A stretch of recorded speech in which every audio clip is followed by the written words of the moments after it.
Hey everyone, welcome to the Nintendo Prime Podcast, episode 88, and I am excited as always to invite back Mr. 243. Hello everyone, I hope you're all doing well this Thanksgiving.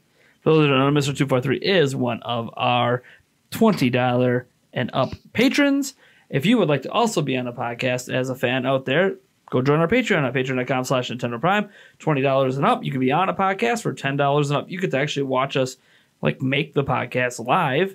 And $5 and up gets early access to 1 day early access to the audio version of the podcast. Otherwise, everyone gets the podcast publicly for free on Mondays.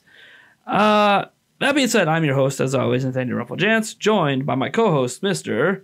Eric Moore. All right. And if you can't tell by the merchandise on the table, we're going to be talking about Pokemon Let's Go Pikachu and Let's Go Eevee exclusively on this podcast this week. So if you don't want to hear about the game, you don't care about the game, you don't want to potentially be spoiled, although I'm not really sure there's spoilers in a remake of Gen 1. But for those that think there is, don't listen to this podcast. And before we jump into that, I do want to also mention Eric and I are rocking some fresh podcast merch. First time we've ever had it. We've actually had it sort of on the back end for a while, but we never actually had any to show off. So now we got our two different designs. One of them is just the podcast logo with the mic. The other one is the podcast logo with the NPP initials, which means Nintendo Prime Podcast. It's kind of a long text to just put on a shirt, Nintendo Prime Podcast. So we went with the initials. I think it looks cleaner and sleeker. Obviously, Eric's rocking the pink. I'm rocking the black. There's 18 different colors. We have 4 of the different colors. You'll see us rotate things in future episodes. I actually was tempted to wear my fan version of a Charizard shirt because we're talking about Pokemon, but this was the first week we got the official merch in. So I'm like, of course it's the first week we get the official merch. Yeah, right. Anyways, there'll be links to buy the podcast merch down in the description. I'll link to each of these shirts. And you can get them as sweatshirts. You can get them as onesies for your babies if for some reason you want to make them on that Nintendo Prime Podcast lifestyle. All that stuff. But let's just get right into the Pokemon stuff. So first, 243, have you played? Let's go. Yeah, I'm 20 hours in so far, maybe 18. Nice. I'm just doing Blame, but I was just trying to get a shiny Magmar before then. Nice. So ahead of us. Way ahead of us. Oh, really? Yeah, it's been a long weekend and a long week, and I just haven't had as much time to play as I wanted to. Plus, my legit excuse, is I'm reviewing this game, right? So you would think you want to play as much of it as possible. Yes, but I want to record it while I'm doing it. Because it's really hard to start a new save file over again and replay it all just so I can get the footage of the different trainers and different gym leaders. Because you only face them once. So I'm kind of waiting on Eevee Media Network, or Advanced Media Network, who said he's sending me a capture card that should hopefully be here next week.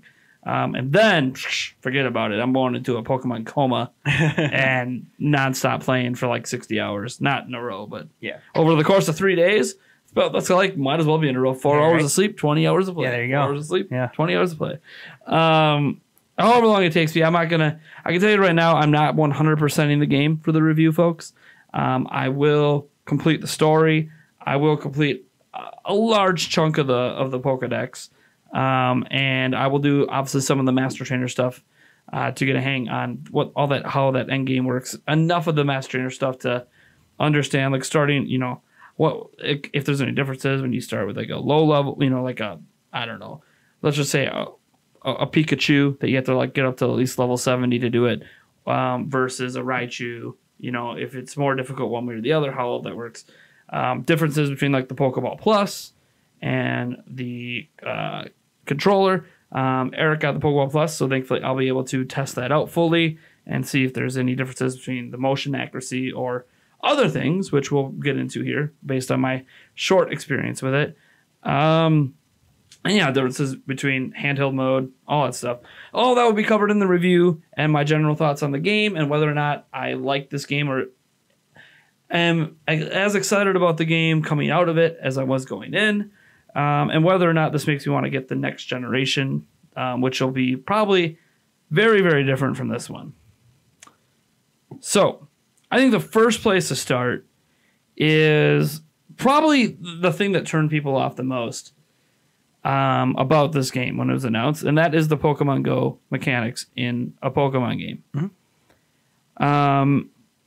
So obviously we're talking basically about the motion controls, or I guess the button press if you're in handheld, and the lack of wild battles, and just catching Pokemon by throwing Pokeballs. So all of us have played Pokemon, I assume, in the past.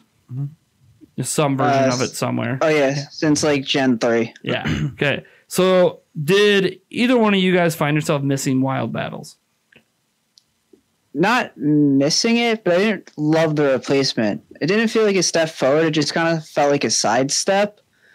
I feel like before there was at least interactivity where like you had to set the Pokemon's health to 1, or as close to 1 as possible, then put like a status on them to get that catch rate up. But in this game, it feels like you just kind of throw the Pokeball and you hope you get in the center. And that's really all you do. And it got kind of boring towards probably 3 hours in.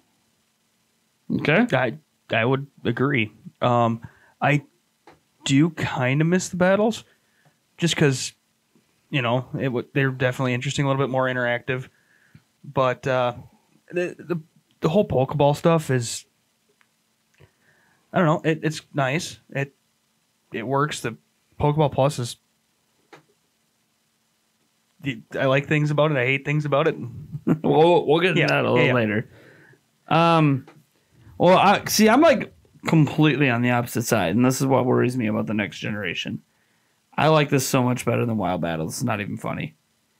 Just the way you catch them, or actually just having the battles themselves? Like how I catch Pokemon. This is no. What's okay, I do want to be clear. I didn't like the way it worked before. Like I have very bad memories of trying to catch Zapdos and having a B button imprinted in my thumb from trying to throw Pokeballs all day at it. Like the way it was before wasn't good, but this just isn't anything really better. See, and I disagree, but that's okay. That's what's great about a podcast, because we have various opinions here. It's not just me. That's what I like about podcasts. If you guys just want my opinion, I've got like a zillion standalone videos, including a review coming out. But what I'm liking so far, and this might change as I get to like a Zapdos or to the legendaries where you do have to battle them down and still do this mechanic, is it's so streamlined. It doesn't waste my time. See, like to me, I played pretty much every generation of Pokemon through Generation 5, and then I just stopped. Because I just realized, why am I wasting like hundreds of hours in these games that I'm not enjoying? I keep trying to recapture my childhood, and it's not happening. So why am I wasting my money and wasting my time? And that's why I stopped. Ultimately, like you can get into why that's the case, what changed, what do they do with the series to make me not like it as much as I did Gen 1, Gen 2, and a little bit of Gen 3. But that ultimately, I just wasn't having fun with it anymore. Pokemon felt like all it was a tedious grind. Non-stop grind. Like for all the talk of grinding this and like Pokemon was a game of grinding. Like random encounters that you don't, which we'll get into that in a little bit, but random encounters that you just don't know what you're going to get. Like you have an idea, especially if you look up like what Pokemon spawn in what areas. Fine, you kind of have an idea what you might run into, but it's still random, and the chances are still really, really low for what you want to get. Right. And you can find yourself wasting hours upon hours. Even popping lures, you can still waste hours upon hours upon hours to get the one Pokemon you want, running into a zillion of them just to run away from them because you don't want anything to do with them. So it's just tedious and dumb. Whereas like even now, like when I run into a Pokemon on accident that I don't want, it's almost as quick to catch it as it is to back out. So I might as well just catch it and get the XP. So I don't want to be a negative grump, but towards like the end of the game, like Pokemon, you can throw like when I was hunting Magmars, I was throwing Excellence with Ultra Balls and they were still hopping out. Like that's when I really started to hate this mechanic. But see, that doesn't bother me because that should be a lot harder to catch Pokemon. Were you using berries? No, I was just throwing them, but I was hitting the Excellence. Which but here's the thing: you're missing an entire mechanic in the game. The color of the circle is not just about the ball you're using. You have to make them happy with the berries. And I just know, like, I ran into a Fearow, and it had an orange thing. I had Ultra Balls, and I'm like, Ultra Balls should be good enough for a Fearow. It was still orange. You need to get that down to yellow or green to increase your chance. Like, it's not that's the thing about this game. There's 2 skill sets to it, right? See, in the old games, it was basically whittle down the Pokemon as low as you can. Okay, you can put a status on it if possible. You know, sleep, paralyzed, whatever. Yeah. You know, ideally, sometimes you can't pull it off. Depends. Yeah. But basically, whittle it down. Maybe put a status on it. Pick the best ball you have and throw it, and you're pretty much going to get it every single time. It's like a 99% chance, especially if it's in a status. If you have it down to like 10 HP or less, and it's got a status on it, and you throw your best Pokeballs, not the Master Ball, but like the one right below that, you're going to catch it like 99% of the time. There's no challenge. Unless you did the challenge was just whittling them down, which you can do with anything. Legendary. What? Well, obviously. Yeah, assuming they're not legendary. Even when it's Pokemon. legendary, it's not that bad. I have 6 max level Pokemon against 1 legendary. I'm whittling that legendary now. It's not a problem. Yeah, but as I was saying before, with the way the catch rate works, it can take you forever. I remember playing through Ultra Sun and Ultra Moon, trying to get those wormhole legendaries. It took me forever to get some of those. And, I even had to reset because I run out of Ultra Balls. Yeah, I can't speak to obviously those games because I didn't play them. But everything through Gen 5, I never had an issue with legendaries. I whittled them down to under 10 HP every time, statused them, threw an Ultra Ball or whatever. Heck, caught someone with a Great Ball. Yeah, you gotta love the ones that you go and you attack. And I literally within like 3 Pokeballs had it. And it's like, that really wasn't that bad. Like within 3 Pokeballs I had it. All I felt like I did was waste my time to whittle it down. Why did I just start by throwing the Pokeballs? And that's what this game does. It's like, throw Pokeballs. The one advantage that this system has is you can't accidentally knock them out. I hate it. You're like, I'll think about before going into this. And what the system did is it streamlined it, right? Yeah. Like everything about the game in general, what the changes are about streamlining the game, which some people are going to love and some people are going to hate. But for me, like you were just talking about, I threw all these balls and my hand was hurting and they keep running away and I'm failing. But you admitted you were literally missing one of the major mechanics in the game, and that's the berries. The berries are huge. They're what make the Pokemon easier to catch, even more so than the excellent and great throws. The excellent throws are great. They're important. They increase the chance. But if they're still orange and they're still red, you could throw all the excellent throws you want. If you didn't make that Pokemon happy to make it easier to catch, doesn't matter. And one thing I liked about this, and this is just me in my mind, like I understand the anime series work this way too, right? You battle a Pokemon, you catch it, and blah blah blah. But like for me, it's always been like, why? Like if I'm out in the wild, right? Like it just in real life, a real example, and I shoot a deer with an arrow, so I could slow it down and keep it as a pet. How the hell is that deer listening to me and being friendly with me and loving me when it's really just afraid I'm going to slaughter it? Yeah, right. Okay, I guess. So like in this game, I'm trying to make the Pokemon happy so they want to be with me. Yeah. I'm feeding them. I'm offering them treats and snacks and trying to lure them to me and be like, hey, do you want to be my pet? Cool. Here's a ball. Stay in it if you want to be my pet. If you don't, it's all right. We'll try it again. I'll give you some more berries and we'll see if you want to do it this time around. Keep bribing it with candy. You got to create a trail and then trap it under the box. Right? Yeah. Be all friendly, and then you can pet them. Candy. Oh, look, a piece of candy. Pet them and make them love you artificially. I swear to God, if I'm under that box again, I'll be pissed. but that's the thing though. Like when you're missing one of the major mechanics of the game, of course you're like sick of throwing it and not like because you're not doing everything you're supposed to do. It almost reminds me of the people that this isn't everyone, by the way. I'm not saying there weren't legit issues with back at Skyward Sword. I had a buddy that I was arguing with about the motion controls because I loved them and he hated them. And he's just like, why do I hate it? Well, because I keep having to recenter it. I'm like, okay, I understand. How are you holding your Wiimote when you go to use the motion, like on the Beetle? Like, well, it's just down at my side, pointed at the ground. Okay, well, did you watch the tutorial? No. Okay, well, the tutorial says when you hit that button to go into the motion controls, where you are holding your Wiimote is now center on the screen. Really? Yeah. So if you're holding your Wiimote pointed down and you hit the button to go into the motion control mode, that's now centered on your screen. And now that you know that, you don't need to recalibrate it to lift the Wiimote up to point it, because you can lift the Wiimote up and point it before you do in the motion mode. Or you could just say, screw it, you don't need to point it at the screen since it uses the gyro controls. You could just, whatever, do all the tilting, point with your Wiimote pointed down. And as soon as that like clicks with you, suddenly, oh yeah, these motion controls aren't that bad. But people are like, well, I always had to recalibrate. You didn't. The reason you had to recalibrate is because you didn't follow the tutorials and understand how the motion controls work. Wait. Yeah, there's tutorials. There's tutorials? But that's something we'll get into. Oh, good God. But yeah, And that's my thing with like this game. Like if you don't use all the given mechanics there, it's hard to complain about the mechanic that is there and the catching. At least that's in my opinion. I'm not saying you still are going to love it or hate it. You probably hate it just as much.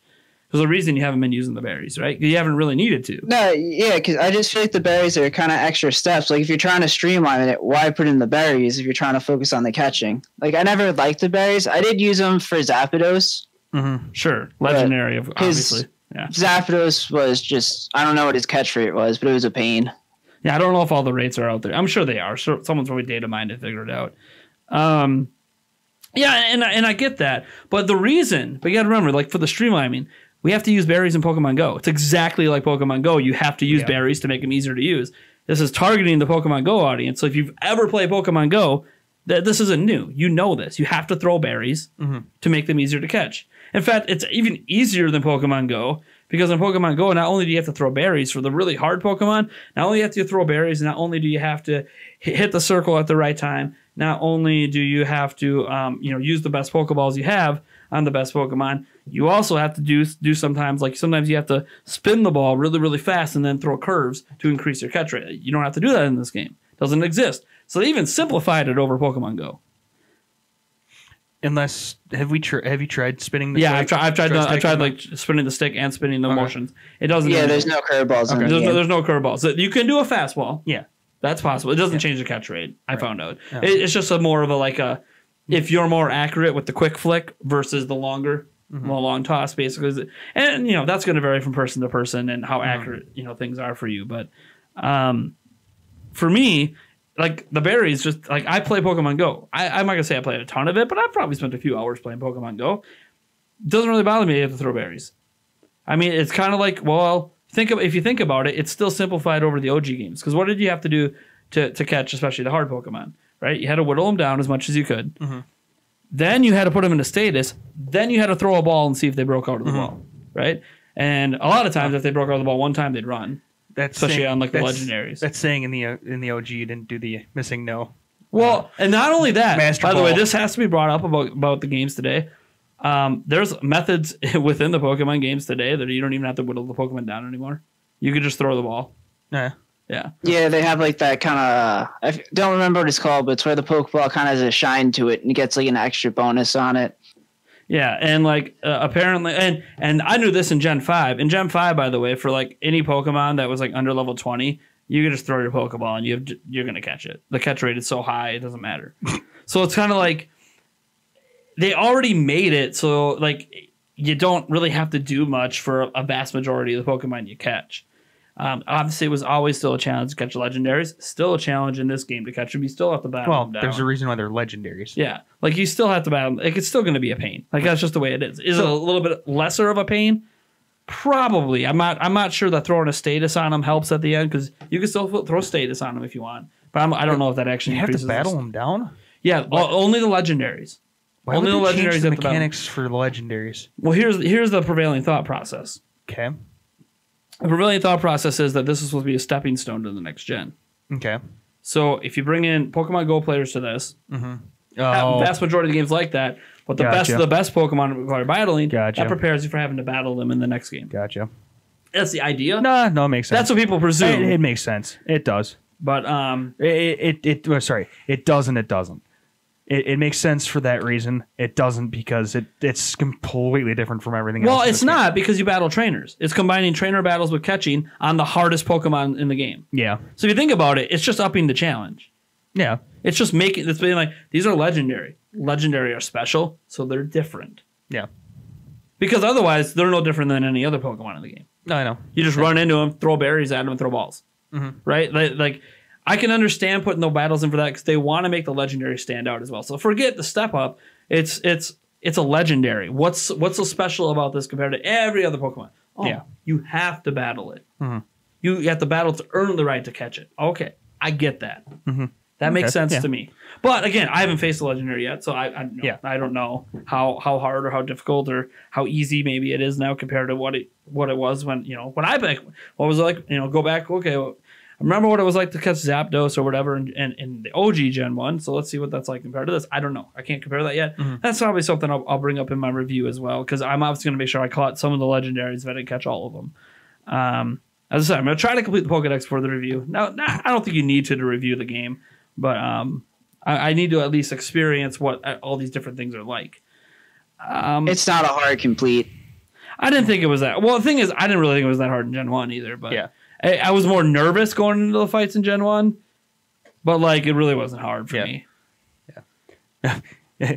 I read somewhere on the internet, saw, I don't know if it was a tweet or something, but somebody was going to try to catch Mewtwo, and it punched their Master Ball. Oh, Whoops. that sucks. Whoops. That sucks. Oh, guaranteed yeah, but you watch the timing But on the thing that. But the thing is so when you go to throw Pokeballs, is it the same mechanics then? Yeah, on the legendaries? Yeah. Okay. Yeah. So when you battle, You're battling it down for the then- right to throw the balls, gotcha. basically. Okay. Yeah. So It's basically 2 battles in one. You Yeah, basically yeah, fight it as a gotcha. trainer, and then you do yeah, the catch. yeah, Gotcha. basically, Yep. you defeat it, and then you can catch it. Right. Which, by the way, is basically how it works in the anime. Right, You're not yeah. whittling it down to no health. You're exhausting it, and then Yeah. you're throwing a Pokeball. Yeah. So, like, Yeah. anyways. And But- the thing is, they don't even yeah. work that in the anime all the time. Sometimes they would just be like, oh, you want to be my pet? Cool. There you go. But anyways, obviously the anime and the game are going to be right. exact. Right. That was the exciting thing about Pokemon Yellow, though, is that it had a lot of anime callbacks, which is what excites about this as well, because I get a lot of this nostalgia over the season 1, and Yeah. and it's kind of nice reminiscing. And I know they kind of like rebooted it a little bit recently, and it's kind of neat what they're doing with the anime now, in my opinion. But I don't know, like. I've played my playtime apparently is at 7 hours. I'm definitely not where I would say 7 hours into the game. I could be a lot further. But I keep saying, like, why am I not a lot further? Some of it was the live stream that I did, but the live stream was only the first couple hours. So, like, why am I not as far in the game as I thought I would be 7 hours in?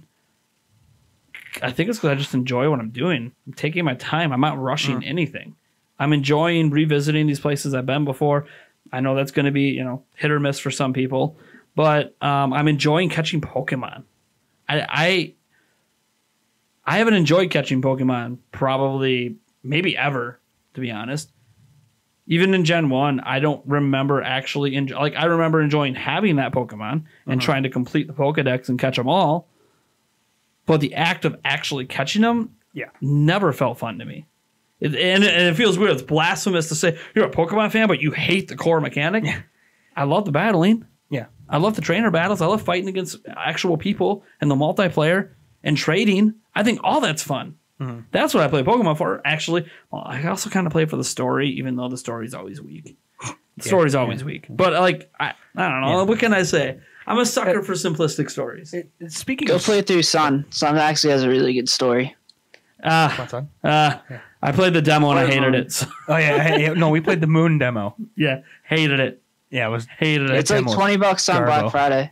I don't even have a working 3DS right now, so I'm done with 3DS, by the way. Yeah, like completely done. Yeah, shouldn't say that. My son has a 2DS, but I'm done. Yeah, I'm sorry, I can't go back. Especially after playing this, I can't go back to any game that's not in HD anymore.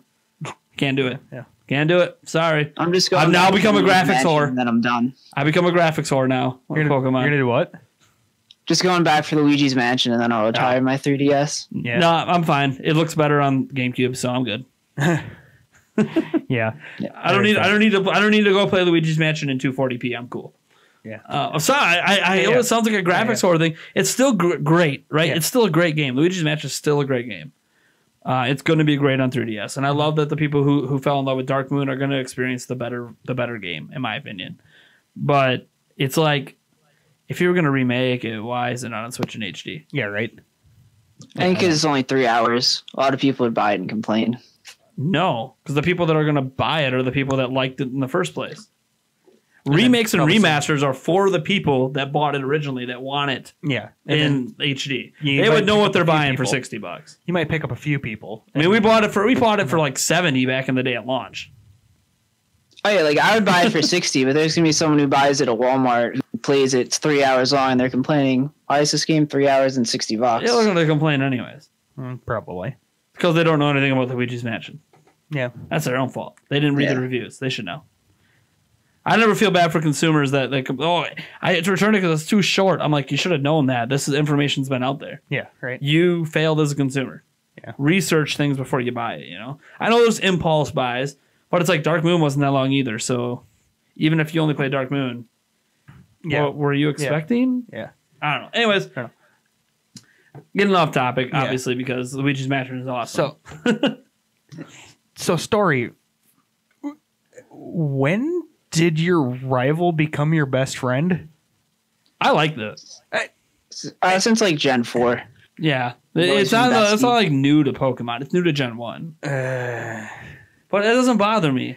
Because, like, as cool as it was, but like, don't call it a rival. Your rival can be your best friend. Yeah, I guess, but I don't know. KD and LeBron are like really good friends. Yeah, but they're rivals on the court. I don't know. I liked it better when you were like mad at each other. But I was never mad at him. Yeah. Were you ever actually mad at the guy in Gen 1?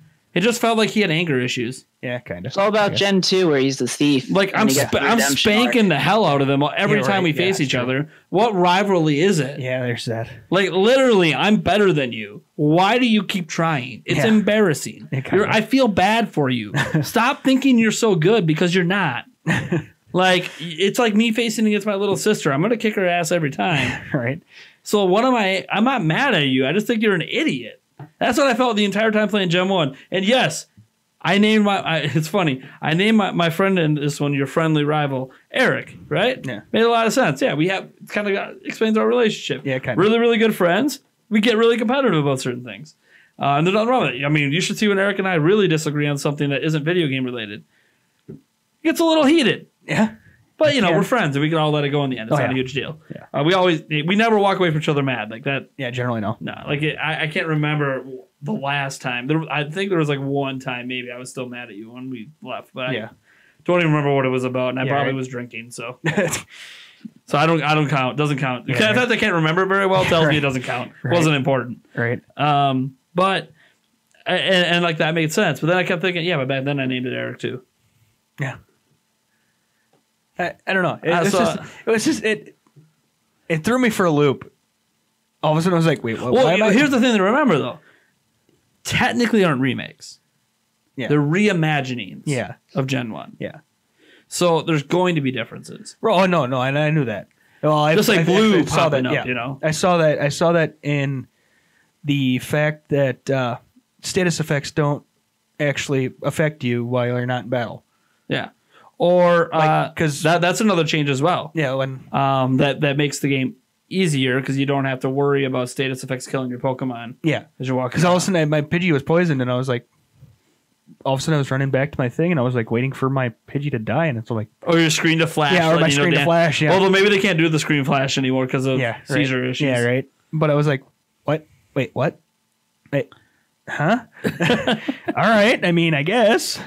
Yeah. Did you get to the point in the game where if you have a high enough friendship, you just remove it because your trainer's like, I trust you. I'll take away your status effect. And it just gets removed. Seriously? Yeah. I actually get protect sometimes too. I had that happen. Just be like, dodge this. Like I think my top level Pokemon's like 24 or 25. But Eevee, like 4 battles ago, I got a status thing on it, and then like a move or 2 moves in, you know, after being asleep or paralyzed or whatever it was, all of a sudden it was like, yeah, the status effect's been moved by the trainer. You're such good friendship. And it gets the hearts. Yeah, that's what I'm talking and I'm about. just like, oh, well, that's based on the relationship with the Pokemon, I guess. But I don't know. I'm like, is that in the newer gens? I don't know. I haven't played them. That's new to this game. But like, it doesn't buy. It's just saving me from going to use an item that I already have in my bag. But well, so what is if your Pokemon's sleeping? What do you do? Just walk up to it and nudge it with your foot, or what? How do you? It's poison. Here, let me. I mean, I get waking it up from sleep. Yeah, right. But it's poison. Here, let me suck the poison out. Hold on. Stop the battle. I mean, a snake bites you, suck it out. All right, but what? Damn you, Ekans. Yeah, right. Paralyzed. I am God. Yeah, right. Yeah, I don't. How do you unparalyze something? Your chiropractor just exactly. Snap its neck back into place. Yeah. Oh man. So, yeah. I mean, was there anything else that bothered you guys about maybe some of the story changes? This isn't story, but I really hated how it's just Gen 1 Pokemon. Battles really started feeling bland. Like when I face like the 900th wheezing by a trainer. Yeah, I get you on that one. But okay, so here's my thing. But I get the complaints of over people that are sick of Gen 1. I'm not sick of Gen 1. But like my thing is within the games, within each gen of game, at least through Gen 5 that I played, there's only like 150 Pokemon in each of them anyways. So you're always running into the same Pokemon. It's not any different in Gen 1 than it was in Gen 5. It's just different Pokemon. They changed it in 6 where they only really added like 60 Pokemon and it was all of them. And then in Gen 7 where it was like 50 Pokemon, which I really love that change. And I'm expecting Gen 8 to be similar to that. So it was 50 new Pokemon and then it had all 650 of the rest? It had around probably like 300 in the region Pokedex. I don't have the exact numbers, but I know in Sun and Moon there's only like 400 Pokemon. Yeah, see, because someone's gonna correct me on this. When I was glancing at Ultra Sun, Ultra Moon, it looked like there was only about 220-ish Pokemon in the game that are catchable. No, there's way more. It's just those are the ones that you can find before you get like the post game stuff. Yeah, I'll look it up right now. How many Pokemon can you catch? Let's just look at Sun and Moon instead of the third game or the second game in the gen, whatever. I know if you have all 4 copies, you can technically catch every single Pokemon that's appeared that isn't a mythic. Yeah, so 403 were available in Sun and Moon. And then is that with Island scans or without? That's with all. It says there are 807 different Pokemon, and 403 are catchable. So I'm assuming that includes the Alolan versions. If they're no, that is Alola Pokemon. Yeah, 403 Alola Pokemon. Because I know. No, it says in the Alola Pokedex. That's the name of the land. Alola Pokedex. Yeah. Got it. Okay. Yeah, I think the Alolan forms are considered their own version of the Pokemon, anyways. Ah. Like I'm pretty sure like an Alolan Executor or whatever is different than a normal Executor. It's not the same Pokemon. No, it's the same number. It's not a secondary. Huh. Okay. I wouldn't know. I guess I didn't play them. So yeah, right. Let's try Ultra and see what the. Okay, so they have the same number in Sun and Moon as Ultra Sun and Moon. It's 403. What was the gem before that? Was it Kalos, Gen 6. I know the name of the games. Oh, X and Y. X and Y, that's what I thought. So I had to make sure because they always did those remakes and stuff in between. I'm just curious if there was a big difference between X and Gen 5. There was like 200 Pokemon. Because I remember they tried to make this standalone generation, and there was basically no old Pokemon. And when they went to Gen 6, they started adding back in a lot of old ones. So you can get 593 in X and Y. So that actually went down in the next game. Yeah, out of 718 in all. Hmm. Good lord. So here's my thing, though. Like I actually understand. Like if you're someone who enjoyed that, I get it. Because that's a lot more Pokemon to catch, a lot more options, a lot more post-game stuff. You know, some Pokemon that aren't available to post-game. A lot more variety in battles. Yeah, more metagame. Yeah. I get it. For me, but I hate that. And let me kind of this is actually my criticism on the Pokemon series in general. This isn't just like any specific game. And it's a weird criticism. I see those numbers like 593 Pokemon. I don't even want to catch them all. Mm-hmm. All I see is 500 hours of tedium. Mm-hmm. If not more. Because I just explained how I don't like capturing the Pokemon isn't fun, but I'm someone who cares about completing the Pokedex. Mm-hmm. And even if it's just completing the Pokedex in that game and not porting in, other ones from prior games, because obviously, you can argue, well, who cares about the prior games? You just worry about the Pokedex in that game. Still, it's like 593. Yeah. That's a ridiculous amount of Pokemon for me to even put my mind around. A lot of it has to do with us being major Gen 1ers, like starting from the beginning, and having got to catch them all slammed into our heads. But even then, I don't care. Well, I do want to say, remember, at least half of those are evolutions, and then another third are double evolutions. Well, yeah, the same as in Gen 1. Yeah. I mean, it's only like, what, I don't even. I'm ballparking, by the way. Like what? 151. What is it? Maybe 60. Probably half the Pokemon evolve in Gen 1, if I had to guess. Yeah, it's like 60 or something like that. You know, maybe 70. Somewhere in there, because there's some who don't evolve. But there's some that have multiple evolutions. Yeah. You know, a second and a third evolution. So, you know, I'm wondering if it isn't like the number of Pokemon that have like 3 evolutions are the same as ones that don't have evolutions. Well, but here's my thing as well. With an average of like two evolutions per. To complete the Pokedex, right? Like, let's say there's 593, right? Look at just that. So I have to capture 250 or 200. Let's be generous and say 200. Okay. Well, so now I have to capture 4 times as many to complete the Pokedex, and I have to evolve them. But I beat every trainer in the game. So the only way I'm getting XP is battling wild Pokemon. Isn't fun because I'm just wrecking them anyways. So ultimately, I'm just grinding and grinding and grinding and grinding and grinding and grinding and grinding and grinding and grinding and grinding. Yes. And grinding to get all 593 in my Pokedex completed. What part of that's supposed to be fun to me? Well, yeah, it's not something you're gonna do because you're just gonna do it. Like if there's other games, it's something you're gonna do because you like Pokemon. Like I mean, even now I'm gonna try and get the shiny charm, which you have to get all 151 Pokemon or all 150. Yeah. Which it's not fun, but I'm just putting on my TV and doing it just to get the shiny charm as a reward. Like it's something you don't have to do. It's only there if like you want to seek it. Like, if you're not enjoying it, by all means, you don't have to catch them all. Well, I mean, that's the thing about any game. If you're not enjoying it, don't play. Yeah. But my thing is like, and as Eric's credit, when I was a kid, it was beat into my head. Got to catch them all. Like, that's why you play Pokemon. There was literally part of it. It's not. Hold on, stop. It's not even the anime, right? Because the anime is where that catchphrase came from. Got to catch them all. What does Professor Oak ask you to do at the beginning of the game in Gen 1? Catch them all. Complete the Pokedex. To complete it, you got to catch them all. Well.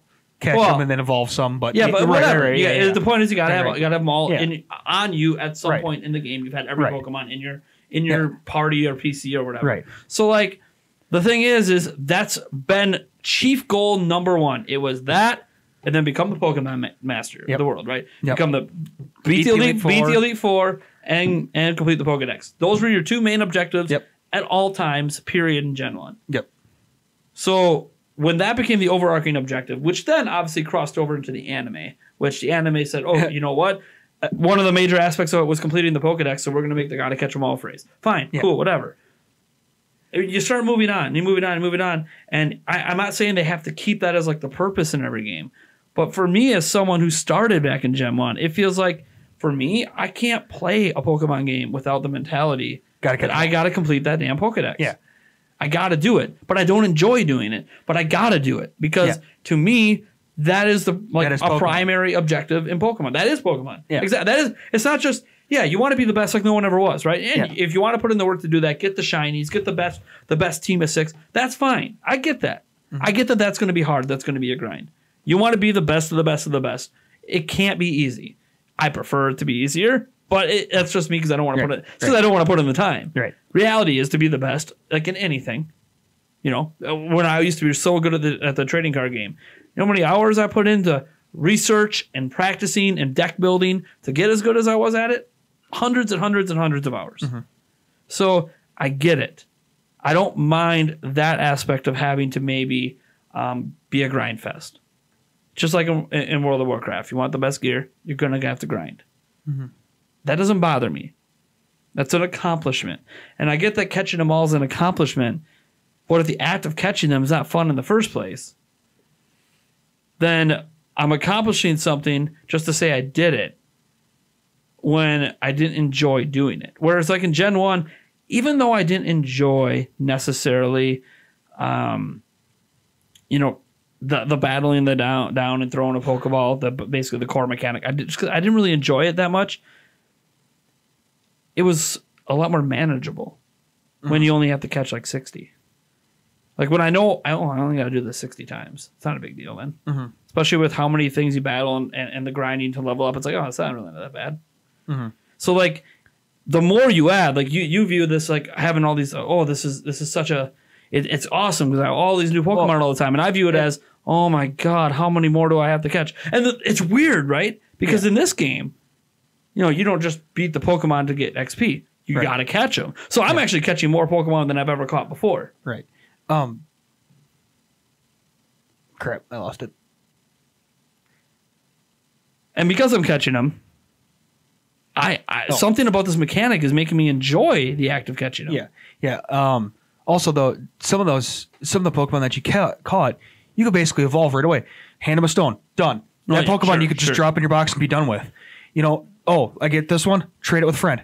Evolved. Done. Yeah. Some of those were easy, quick evolutions, and you took up 3 slots in a matter of a minute and a half. And I think a lot of the things I'm saying, people are going to be like, well, then you just don't like Pokemon.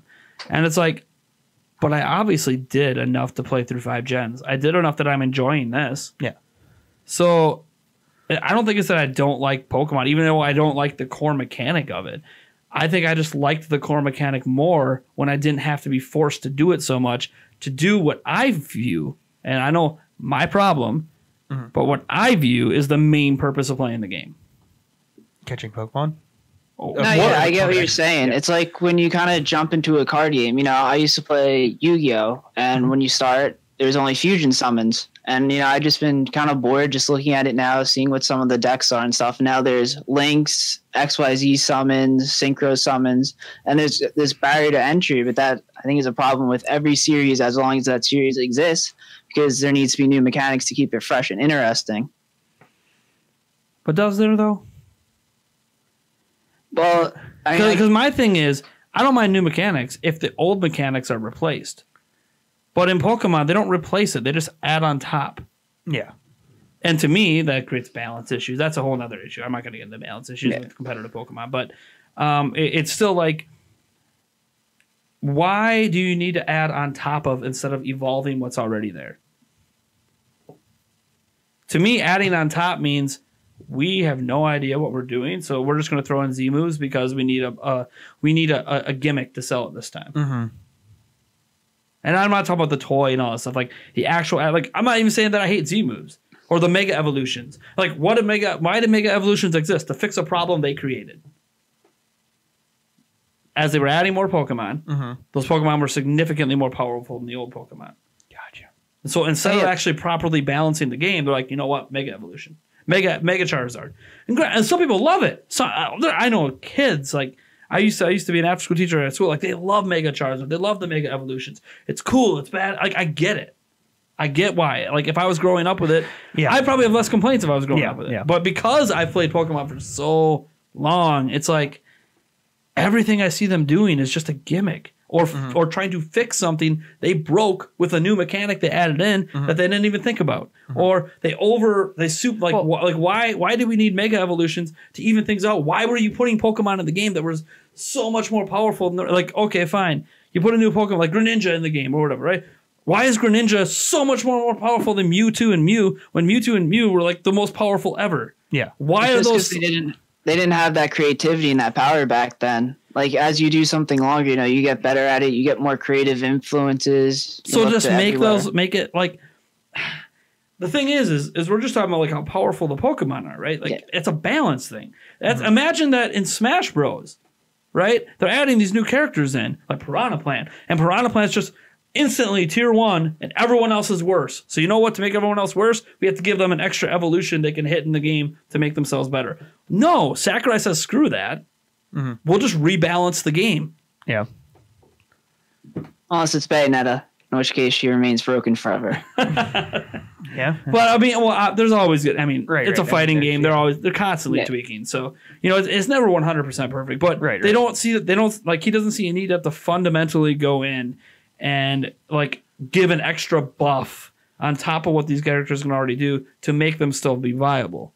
Like Fox is still just as viable today as he was back on the N64. There wasn't. He's had a lot of changes too, and there's been a lot of like tweaks. They've done that to Pokemon also, where like they buff stats, they buff moves, they've added hidden abilities to older Pokemon. I mean, at the end of the day, it's like there's only kind of so much they can do without really radically changing everything. Well, at this point, yeah, but I like it didn't have to be that way. Like when you had Mewtwo as like one of the most powerful Pokemon in the game at the time, and Mew, it could have just stayed that way. They didn't have to make all the other Pokemon so much more powerful. You could have just created new moves that still fit underneath the current health system and the current damage system. They didn't have to do more. Right. They just whatever new developers were they want. I honestly think because this is how Nintendo develops games. This isn't Nintendo, it's Game Freak. I honestly don't think that they give a crap about what was happening in the gens before every time they make a new gen. Like, the prior gen say, well, we don't care. We're just going to make our Pokemon do what we want. Oh, wait, people are going to want to bring those Pokemon in. So after the fact, we need to figure a way to fix it. That was another problem that I had too. You know, you have, what, I don't even remember how many, 800 and some Pokemon now? 807. Yeah. According to the full Pokedex. My thing is why did we have any crossover to begin with? Why isn't each game its own standalone thing? Why am I bringing up Pokemon from the other games? You're going to make a lot of people upset if you can't do that. But if that was never an option... It's true. They could have treated it like the Zelda series. Each game is its own generation that does not have anything to... Like, it has connection, sure. Right. But, like, especially as they keep adding new lands, like, okay. That you just add a new land, and that explains why there's a whole set of new Pokemon. Sure. It doesn't matter how powerful they are compared to the old Pokemon. Right, exactly. Because you're never going to cross over. Sure. That might have actually made me like it better because I still look at it as... Because you can still have... I'll still look at it as an Ultra Sun, Ultra Moon. Oh, I can catch 593, but the full Pokedex is 807. I'm going to feel like I need that 807. No, not if they give you only the region Pokemon. I know, but because I know I can port them in, I'm going to feel like now I got to... Right, exactly. I'll feel like now I don't have any of my older games. So what I'm going to feel like now... If I hop into Gen 8 where they add 100 new Pokemon or 200 and make it an even 1,000, I'm going to feel like, okay, so they make it an even 1,000, say 500 are able to get in the game. That means I have to go back and play how many extra gens to get all the Pokemon. Yep. Well, and then that would also then alleviate the Gen 1s. I know you can trade, by the way. And I'm well aware you can trade for them all. And then that would also alleviate the Gen 1s. Got to catch them all. You can still have got to catch them all per. And I know, by the way, obviously there's a Pokedex in each one. You can still have got to catch them all per gen. But like the idea is, I think is people like porting in their old Pokemon, and I get that when it's balanced. I do. But at the same point in time, if that was never an option, I think it might make me think a lot different because then it would just be like Zelda games. Like, oh, you don't really like the Wind Waker? That's fine. It's okay if you don't like that gen. You can play a different one. Mm-hmm. Whereas, like, that's essentially what modern RPGs are now. Like Dragon Quest, they're not connected. But, I guess you're not catching. But. Yeah, there might be like some loose story connections, but each game is separate, right? Right. Zelda's been that way forever. Dragon Quest is doing it. Final Fantasy's been doing it forever. There's loose connections, but I mean, that's just to make it be like, okay, they're all part of the same world, same story arc, but. Yeah. They're their own standalone game, and it doesn't feel like you need to play prior games. Otherwise, another way you could, if you wanted to connect all of them, another thing you could theoretically do, instead of bringing the Pokemon over, you just carry your Pokedex over. So, I filled up this Pokedex. Well, now I need to go add on the next 151. Yeah, it's just an expanded Pokedex. Yeah. But it would feel weird, though, if you technically didn't have those Pokemon. That would feel weird because they'd be like, oh, but I have 300 Pokemon in my Pokedex, but like I can't use any of them. Yeah, no, I get it. So yeah, I mean, to have a standalone game, each generation being like Red and Blue. Well, technically, this is what Let's Go is. Yeah, Let's Go literally just did what we asked. It said, forget all the prior generations. This is our set Pokedex. We're not going to be like Leaf Green and Fire Red and bring in the other Pokemon. Mm-hmm. No, this is it. This is our set, and we're sticking with it. And they added one new. That you have to get through Pokemon Go. What? Did they add Gen 2 though? No. Nope. To Pokemon Go. Pokemon Go, but not to Let's Go. Okay. Yeah. No, they added one new Pokemon you can catch in Pokemon Go to bring over. All right. It's got one evolution that we're aware of right now. Oh, okay. Melton. And that, I think that's fine. I think that also adds a little intrigue to try to encourage Pokemon Go players to still play Pokemon Go and bring a Pokemon over. Because since you can get basically all the Pokemon Go Pokemon in Pokemon in Let's Go, it's like, well, here's this one that like, hey, if you want to go play this free game, you can bring it over. They're trying to push that there is a connection. I get that. That's fine. And it's only one. Yeah. And for people who are Gen 1ers, like they're probably not going to care about this new Pokemon. Yeah. So to them, they might not care unless they are like me and you got to catch them all. Yeah. So like me, I know I'm going to try to catch it in Pokemon Go eventually. Yeah. When I have a complete Pokedex with everything but that, well, of course I'm going to go play a bunch of Pokemon Go and get that. Oh, until it's not in our area. It's I'll have to figure. I'll probably look up. By the time I get to it, there'll be location data on where it spawned. I'm sure it's one of those things that it's no. I meant like it's not only over in Japan. No. This was not it's a common one. It's not common, but it's like if you pop a lure in a park, you'll eventually find it. Kind of thing. I think you have to do quests to find it. Yeah, it's got pre-requirements. You have to do I think like 7 quests or something. Yeah, Mew is the same way. There's pre-requirements to do it. Interesting. Yeah. But anyways, Pokemon Go's really evolved. But we're here to talk about Let's Go. Right. All right. So let me see. Is there any other like changes you guys want to bring up just to generally talk about? So the HMs don't take up slots anymore? No, they changed that in Sun and Moon. Did they? Okay. That was such a good change. You don't need your slaves anymore. I didn't like it in the first place. Because what it made me do is carry around Pokemon I don't want to fight with. Right. Oh, yeah. It was such a because I wasn't going to teach it to Pokemon that the moves were less than what I could teach it. The only one that was actually decent in battle was Surf. Surf was kind of cool. But, I don't know.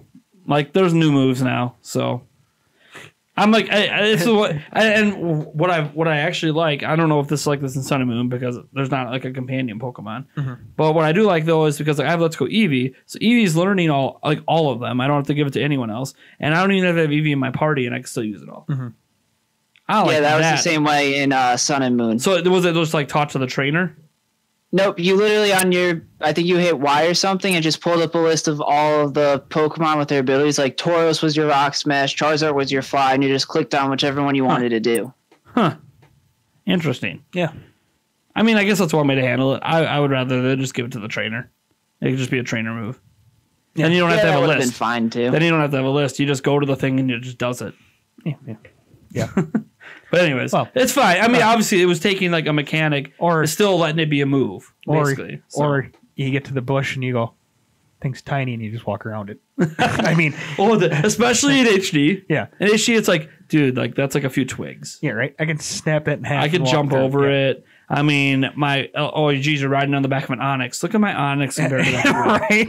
You're telling me I can't ride over that twig? Tell me I can't rock throw and smash the how about crap out of that bush? Anyway, but that's always been like a criticism, and that's something that. And I get it. It's that's one thing we can talk about. Yeah. So I think we all agree and we can all understand this is an HD 3DS kind of game. Yeah. Oh, definitely. Visually, anyways. Mechanic wise too, basically. Besides the motion. You guys get any Chuggle you're playing? Any what? Oh, like it slowing down. Dips. Yeah.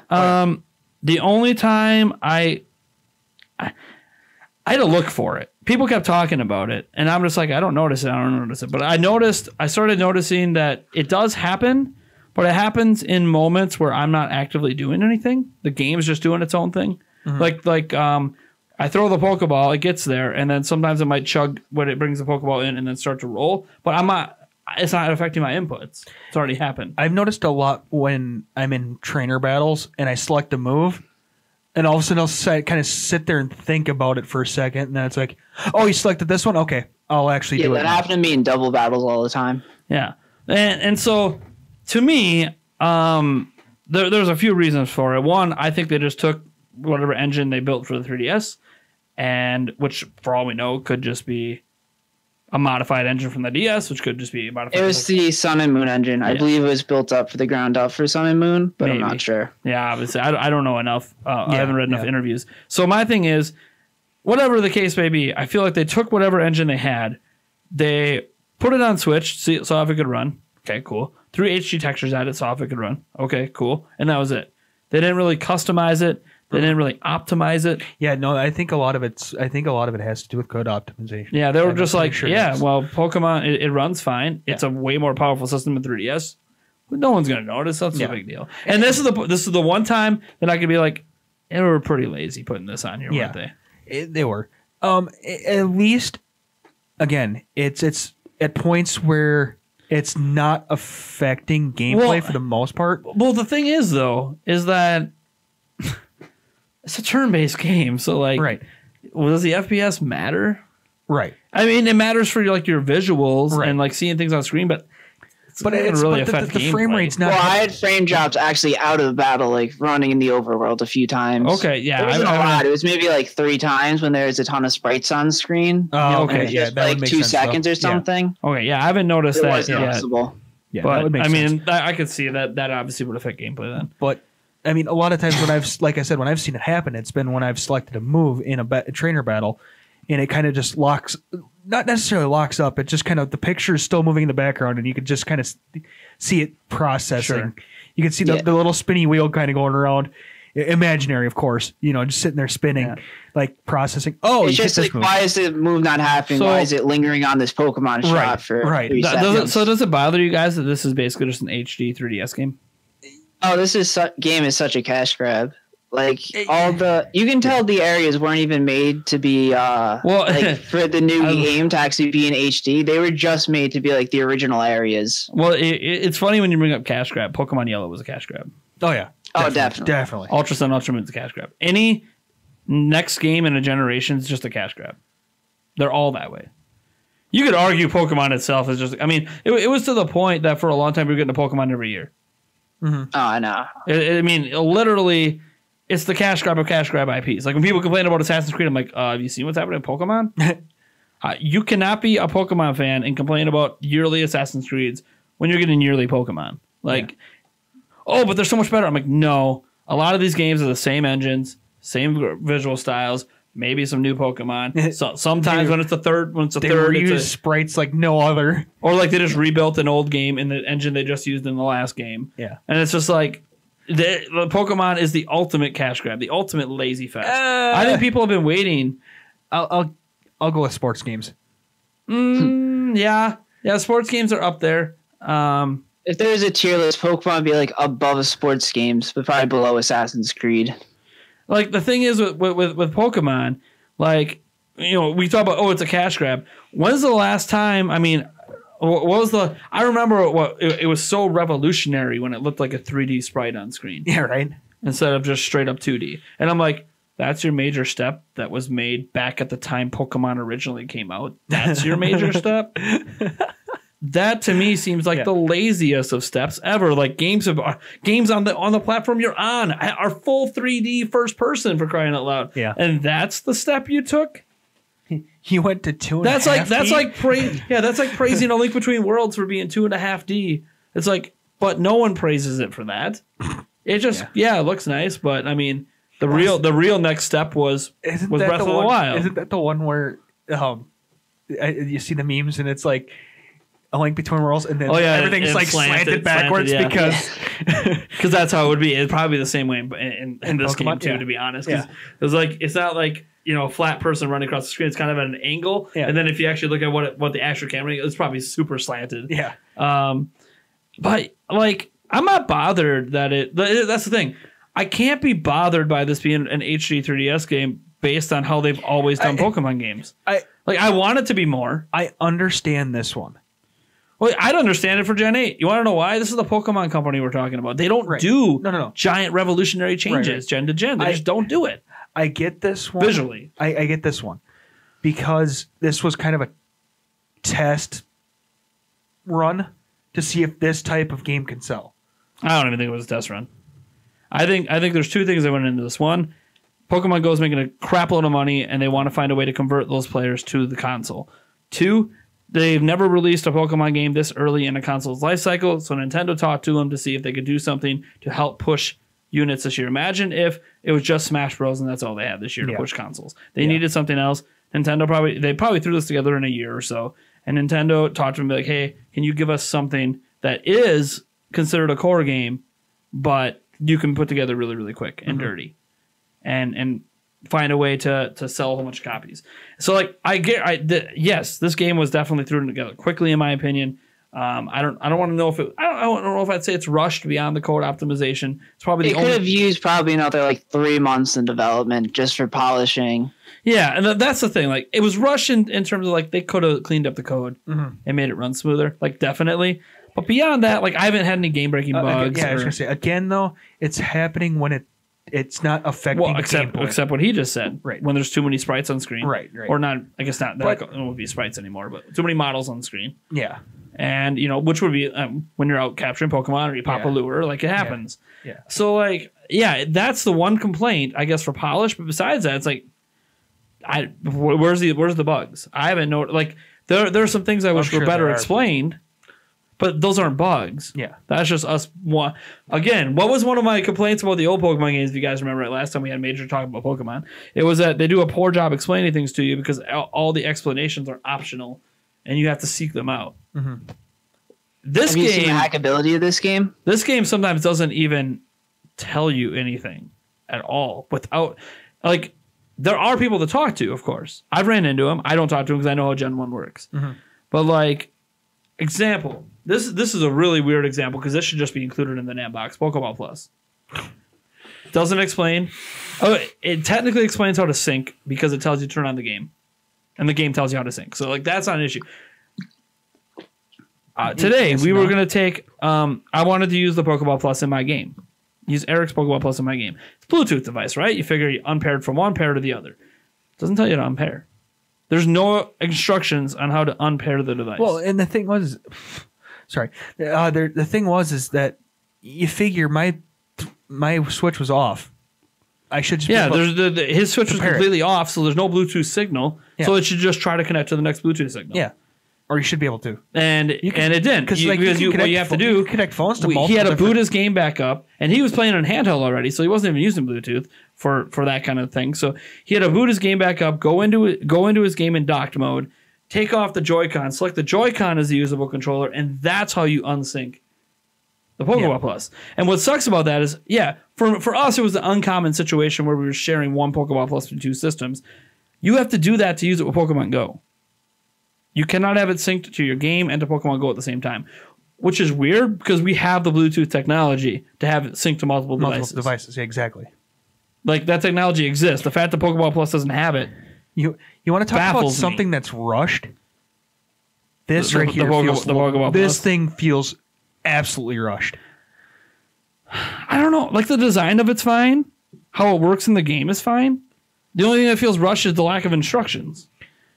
And the fact you can't Bluetooth the two devices at once, but like that could be just as much Nintendo's fault as anything. The Switch itself just might not allow that kind of pairing. Maybe, yeah.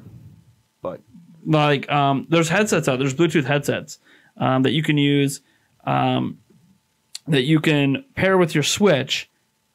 Kind of. It doesn't work very well, so I don't suggest people actually buy them. It's a waste of money. But you can kind of pair it with your Switch like a Joy-Con. It's really strange.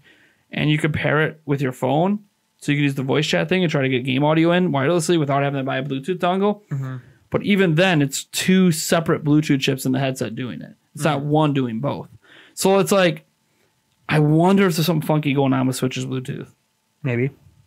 Or what what Nintendo has enabled. And by the way, it's not actually supported. That's why I'm not even going to link to where you can get these. I don't want anyone buying these things. It's a waste of money. The other thing is, I bought one. Waste of money. Also, it doesn't really explain to you. It looks like it has two buttons. Yeah, it doesn't tell you that you shake for Y. Shake for Y. It doesn't tell you. And here's the thing. It gives you a little leaflet that's in a zillion languages. It's basically just warranty information. It doesn't really. It has one line in it about how to sync, which is basically turn on your game. And yeah, the game itself does a good job telling you how to sync it. It says press a button on the controller to sync it. And it works. Kind of. Well, I had an issue with mine. Did you have that issue with you? I don't know. I don't remember. I just pushed a bunch of buttons. Well, I think what it was with me was I was holding it in, and you just tap it. Yeah. You just tapped it. I was fine. And the only reason I had issues because after I tapped it, I hit the wrong button. I backed out to go back to resyncing it. You just hit the same button. Yeah. So I think that's more user error. But then it's like, but it wasn't explained to me. It wasn't explained to me. Exactly. So that, I mean, Pokeball, I'm not going to dive too deep into Pokeball Plus right now because I haven't played with it enough. We'll get into an issue that you have with it here in a moment. Have you tried the Pokeball Plus over there, 243? Nah, way too expensive. Yeah. I am pissed they put Mew behind that paywall, though. That's stupid. $50 just for a Mew. Oh, yeah. That's $40 if you got it with the game. That's an EA move right there. Oh, definitely. but you get an accessory. Yeah. You know what it is? It's a Nintendo move. Yeah, that's a Nintendo move. For it's $50, but like, think about this. The hardest difficulty in Metroid Samus Returns is behind an amiibo. Also, Day one. Also, granted, it's not $50 for the amiibo, but it's even worse because You can still find the Pokemon Plus everywhere. Can't always find that amiibo. Don't forget your NES Joy-Cons are behind a paywall. Most anything that has. I mean, let's just be honest. Nintendo is the master of paywalling crap.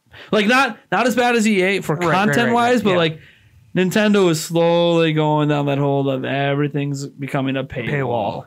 Yeah. Slowly. I know it doesn't affect all their games, but slowly. So that's why it's like it's kind of it's the Pokemon company. They already sell accessories like crazy, and it's Nintendo, and they're both doing something together. Yeah, they're paywalling something. Yeah. And honestly, I mean, I'll at least give them this. I like the fact that Mew is a paywall instead of like, granted, way too expensive of a paywall, right? But that it's a paywall instead of not an exclusive. What it was back in the day. Well, like back in the day, event Pokemon, or like. The event would sometimes be like not something everyone can like when you have events in Animal Crossing, right? Like, yeah, they happen at a certain time on a certain day, but everyone can do it as long as you're at your house or have the game at that time of day and you're connected to the internet, right? Like you can just do that event. Great. Yeah, it sucks because you got to build your schedule around it, but you can do it, right? Well, sometimes the event Pokemon would be like, you need to go to GameStop on this day at this time. Or GameStop in New York. Yeah. What happens if you do not have a GameStop within 100 miles of you? Yeah. You're just screwed. Yeah. Because you're not going to make a 100-mile trip for that. Oh, maybe you will. Maybe you're that crazy. But a lot of people can't. Right. Especially kids who don't have any control. Yeah. Or you need to be in Central Park. Or you have to attend a movie, right? Yeah. But the movie's sold out. And it's only good for the first 2 weekends. Yeah. When the movie is sold out every showing. Yeah. And people are going back multiple times. You know, it's like, well, I couldn't have got it because, this person over here went 4 times to the movie. So I like that better than event Pokemon because the events were always BS to me. It made it so unfair. Yeah. Which I guess that was the point, to limit the availability of the Pokemon. But now they just do it online, which is just sometimes they like switch off like a GameStop or a Best Buy. Yeah, and that's dumb. Like the online ones I guess are fine because it's still not great. Unless it's like like a week to do it. Yeah, see, most of the time you get a month. Yeah, that's fine. See, that's more like Pokemon Go, right? Where you have like quests and yeah. Sorry about the hiccups. That's great. I still don't like those. You get like an hour on a single day, and it happens to be in your time zone. It happens to be 3 a.m. And you're like, what? Come on! I've never seen that before. That was way back in the day. Yeah, that was way back in the day. It was even happening in Gen 1. Gen 1 wasn't too bad, but they were. I don't know. Mew was offered through. Was that the Pokemon? That was the trading card, right? We had to go into like Toys R Us or something and trade it away. Yeah, I don't remember. Yeah, I remember having to bring my DS or 3DS to places and like scan it. Yeah. To like or use like the Wi-Fi or whatever to like get the Pokemon, and I'm like, this is so stupid. You're right. Yeah. Why? If you want me to go out in the world with Pokemon and interact with people, Pokemon Go now, baby. Yeah, right. But that wasn't available back then. There were smartphones back in 2007. No, I know. But that wasn't a thing. I know. Then, yeah. But the point is, like, there was better ways to make people interact. Oh, like, for sure. Portable Pokedex. What does exist? I don't know. It's... yeah. Any positives about the game? I feel like we brought up a lot of negatives. Any positives? The fact that wild Pokemon appear in the wild, that is the absolute best change. If that doesn't come to the next gen, I'm going to be disappointed. The only thing is, I hate how you can't like go into grass and search for Pokemon. Like, if you just have to kind of sit there and wait for a certain Pokemon to appear, I wish you can kind of proactively search a little bit more. Sure. Yeah. No, I get you. Sure. And I just wish some of the routes were bigger for where Pokemon appears. Like, by the power plant, it's literally like 2 of your characters wide. Yeah. Like, I wish some of the areas were changed. It's kind of like... with the fact it's in HD. Yeah. There's less dead space. I think it's to the fault of them sticking too strictly to Gen 1, They did that with Aurus, too. Or Omega Ruby Alpha Sapphire. Yeah. Where they stuck too much. I still love the wild Pokemon. Like, being visible, seeing them fly around. For sure. They go out of the grass and seeing shinies is so helpful, too. It actually feels like you're actually in the Pokemon world.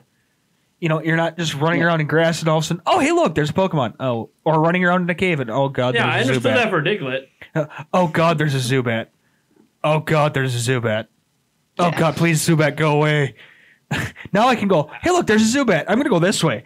Well, I feel like it also makes me waste less of my time. Yeah. Now I'm only capturing Pokemon if I want to capture them. Yeah. Period.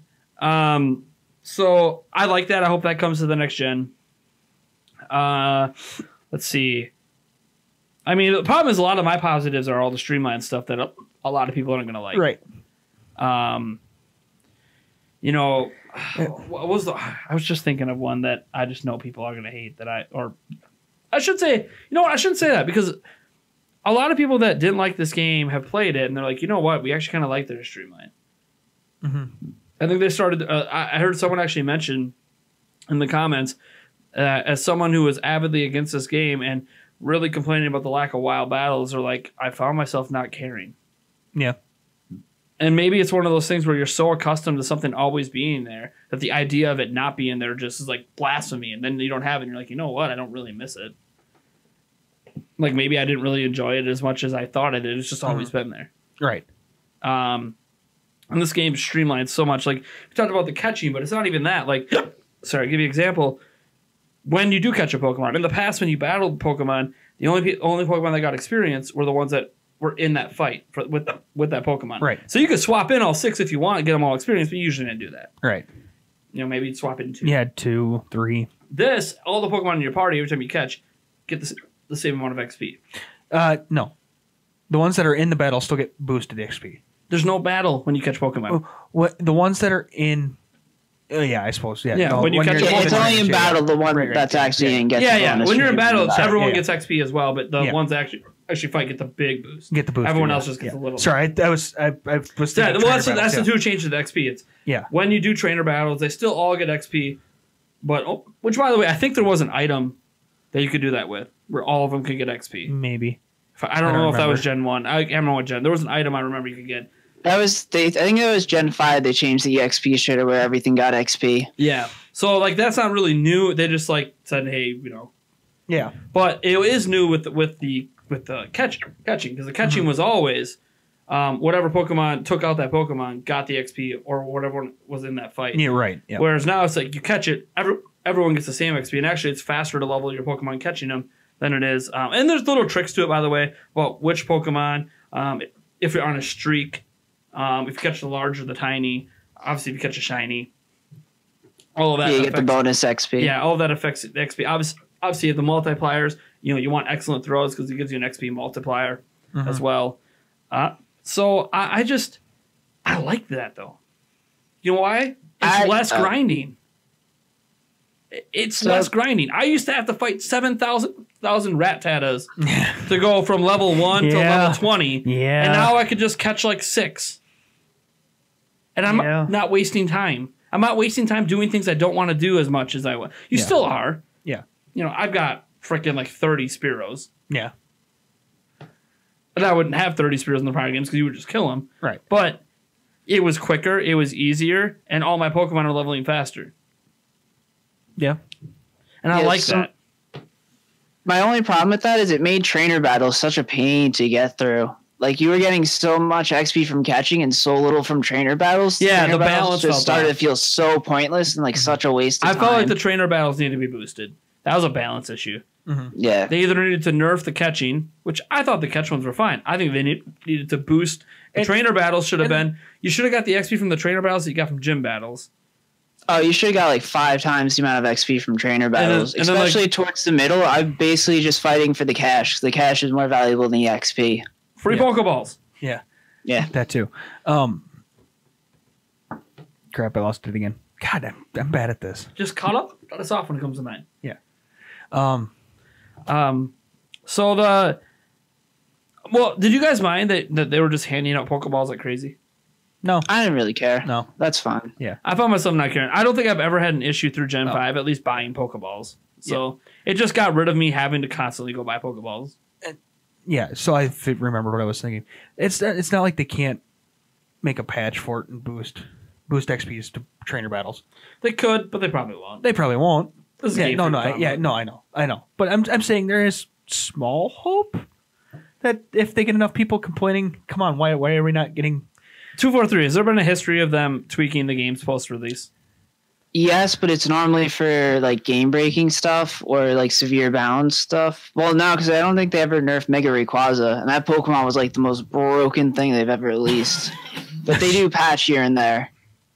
Sure. Well, I mean, I've already seen one update for Let's Go. For sure, because I thought it broke my game. What was that? Huh? What was that? I don't know what the update was. There's only a Switch patch, I think, in the past few days. Nothing for the actual game itself. No, I had an actual update on the game. Was it an update just to the Pokeball Plus or a game? Game. So it happened on the home menu? Yeah, when I had my issue with my Pokeball Plus, I went out back to the main home screen. I went back to go back into the game, and I was like, "You want an update?" I'm like, "All right." Well, and the thing is, because I have auto updates on, I wouldn't even notice if Yeah. they did it while I wasn't playing. But I was sitting there while I was that's playing. fine. I mean, Yeah. I'm not surprised they're updating. Like every game gets updated. It's whether or not it's a major update. Yeah. Oh no! Like I said, they You're may asking not for do it. what would be a major update. You're asking for a balance update. They may not do it, but there is a small possibility that they could. I wonder if they didn't do it. Well, either because they were lazy, Yeah. or because they just wanted people to focus on catching. Right. They Said the XP changes were to get people to focus on catching Yep. in the interviews for release. Yep. And I doubt they'll fix it because that could just throw off the XP in the early game. And I don't think they want to rebalance everything. Yeah. No, I get you. Sure. It would be nice. But Let me see. Do you miss held items? I miss abilities the most. It kind of makes the metagame feel stale. Again, it's already stale enough with the lack of Pokemon variety, and missing abilities kind of hurts, especially with the catch combos. They could have added in hidden abilities. Okay. I do like some of the items. I haven't gotten Mega Evolutions yet, so I don't know how those work. Well, there's no Mega Evolutions in this game. No, there are. There are? I'm like 90% sure there are. I'm not to the point where you get them. Let me I double believe check. it's pre-Elite 4. Let me check here. I think there might be one or two. I don't think there's a whole No, lot. I think there's all the Kanto Megas. It says...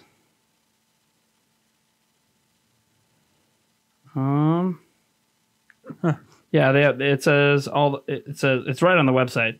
Prepare for Mega Evolution. It says All right. again, I was very good at avoiding spoilers for this game. Yeah. And now I'm spoiling that there's Mega Evolution. Yeah, sorry. I'm Not trying that not to it's really a spoil anything. spoiler. It's been part of Pokemon for a while. But I hate Mega Evolution, so. Oh, I love Megas so much. I guess if Megas are in this one, just be. Well, it'll tell me for sure if I like them or not, I guess. Yeah, right. I don't care about the exclusive moves or Pikachu and Eevee. Come on. Oh, did you guys like the handling of Pikachu and Eevee? Oh, I hate Eevee's stupid appearance cry. I miss the old one. It gets so grating. Even though I have the Pikachu version, every time an Eevee comes out to battle, Yeah. I just cringe. Same thing with Pikachu. One thing I never didn't loved that get the change. test.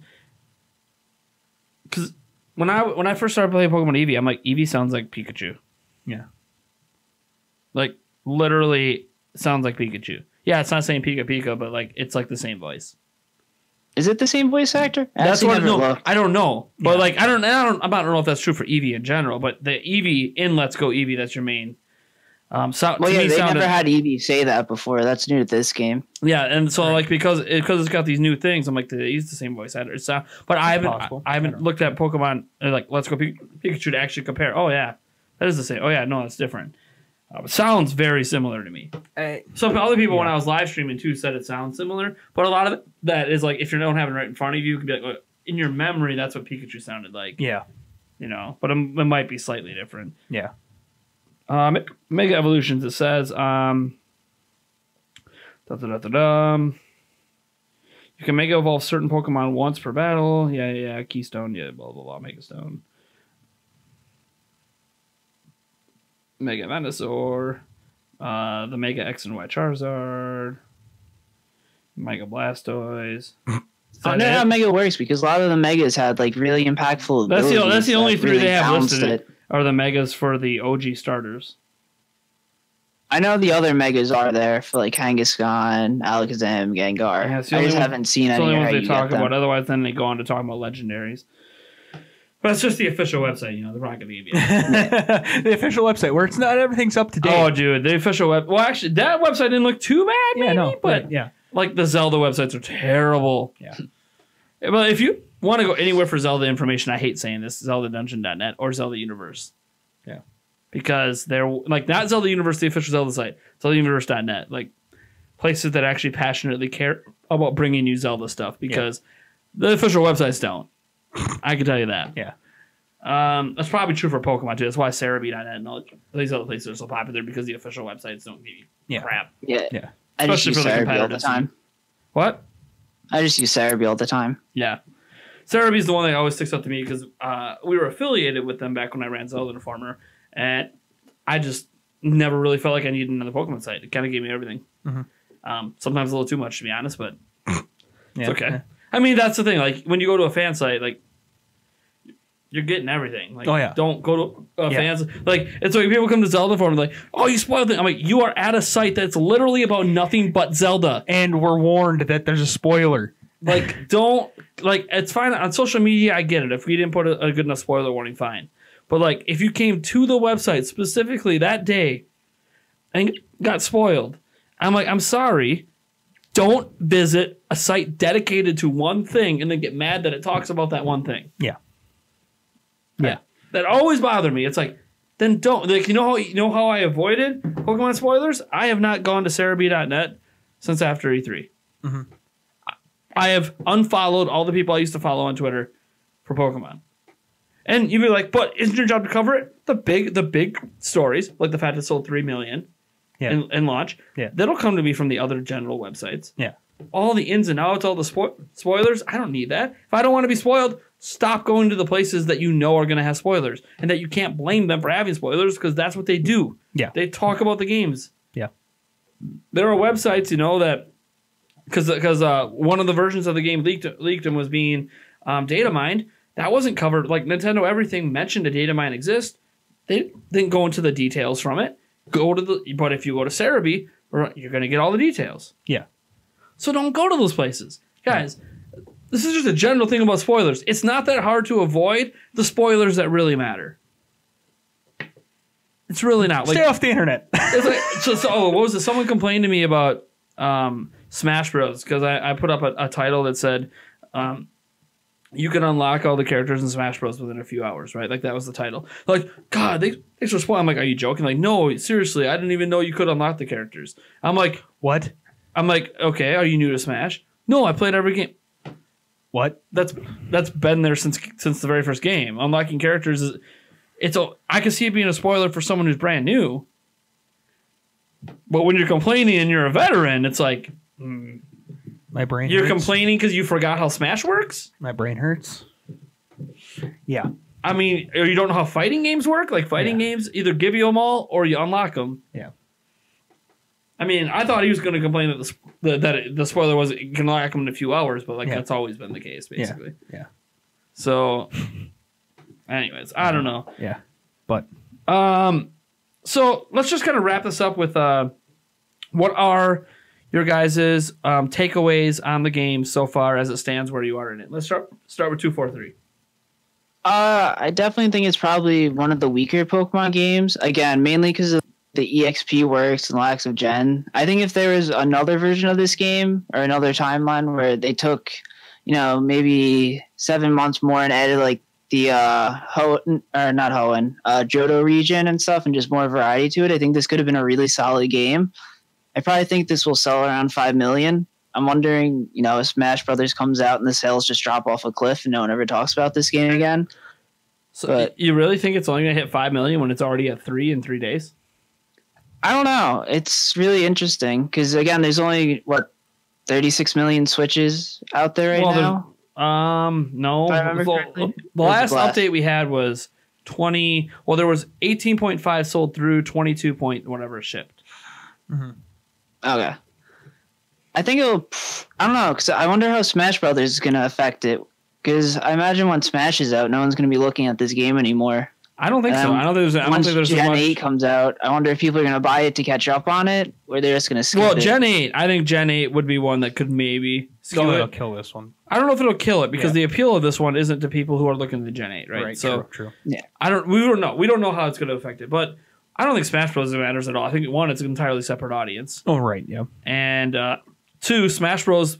Like best sales ever were on Wii when it hit 13 million. Like Pokemon sneezes and does 13 million. Yeah, there is that. Sure. Like I think the only game to not hit 13 million or come very close was Ultra Sun and Ultra Moon. No, those were only 8 million. Yeah, but that was the only one. All the rest, like if you look at the sales history, came pretty damn close to 13. A lot of them exceeded it. So my thing is like, they only hit 5. That would be an embarrassment, especially after starting hot with 3. Plus, you have the sales in the U.S. starting tomorrow. Well, because we're recording on Thursday, so it's starting on Black Friday through the weekend. Like IMO, it's probably already past 5. It's already been out of the market for a week. Is it 3 million worldwide or just 3 million? Like it was Japan? 3 million worldwide in the first 3 days. I don't know. I'm thinking it's going to land between 5 and 7. I don't think it's going to end up doing. I mean, that's not a bad number by any means. So the fastest selling Switch game of all time, which what it is right now, is only going to hit 5. I really don't think it's going to sell a lot. Like when Odyssey's only been out for like a year and sold 12. I don't know. I'm just don't think it is. I am interested though. Yeah. I think. Well, my general thoughts are that you're wrong. Like I don't know that's going to sell like Sun and Moon. I don't know. But like it's a Pokemon game. Yeah. They all sell. Even like the worst selling one, 7 or 8. Okay. And your opinion, I think I honestly think your opinion comes from a place of as you just said, like this game is to you lesser than everything else. So in your mind, a lesser game should do lesser sales. And I guess. Huh? And I'm trying to frame it on like the fact that there aren't as many Switches too. Like I don't know what the attach rate's going to be. But that also, so then you're saying Pokemon's not a system seller. Because people, I think it is, but I don't think a lot of people are buying systems for this one. Well, again, sales in Japan jumped from 50,000 to 200,000. So it jumped 150,000 to become the 4th best-selling week in the history of Switch in Japan. And the only weeks that were better were launch, which launch. Launch is at like number 1 all the time. It's on almost week. every system. Even if there's not a good game, like Wii U, freaking blew up at launch. It was the fastest, biggest launch ever, and then it fell off a cliff. Which is, definitely could. And then the other 2 weeks that were better overall in Japan were their 2 big weeks in the holiday season. Theirs are in December. Ours is end of November. Theirs is beginning of December. They're big sales time. So they're quote unquote Black Fridays. It's not really Black. They don't really. No one else really has that, but the U.S. Yeah. But they have like a popular time to buy stuff for holidays. Right. Yeah. So there was Japan's. There are 2 weeks of when everyone buys stuff and then launch. No game has ever actually moved those kind of units. Odyssey didn't do it. But Breath of the Wild, you don't know because it was launch. Right. Splatoon 2 didn't do it. Right. And Splatoon 2 had similar numbers in Japan in terms of its initial launch sales. But it didn't really move the needle much by selling more Switches. Not like this. Nothing moved the needle like this. Yeah. So my thing is like, when you see this single game be the first game released on the platform that we know, matter of fact, people bought a Switch to play. It's like, I don't know, man. Like, does the install base matter when it's creating a new install base? Well, no, but if it's doing that. And this, you got to remember, like, you can look at, like, Smash is just going to sell more Switches, and those people might also pick up Pokemon. True. I can see that, a lot of people going in this week on a Black Friday deal, getting Pokemon, and then getting Smash in 2 weeks. Like, no matter what this game does, it wouldn't shock me. I'm just so interested to see where it ends up. Yeah, well, I think the sales of this game is interesting for a multitude of reasons. One, because obviously people are worried about the future of Pokemon.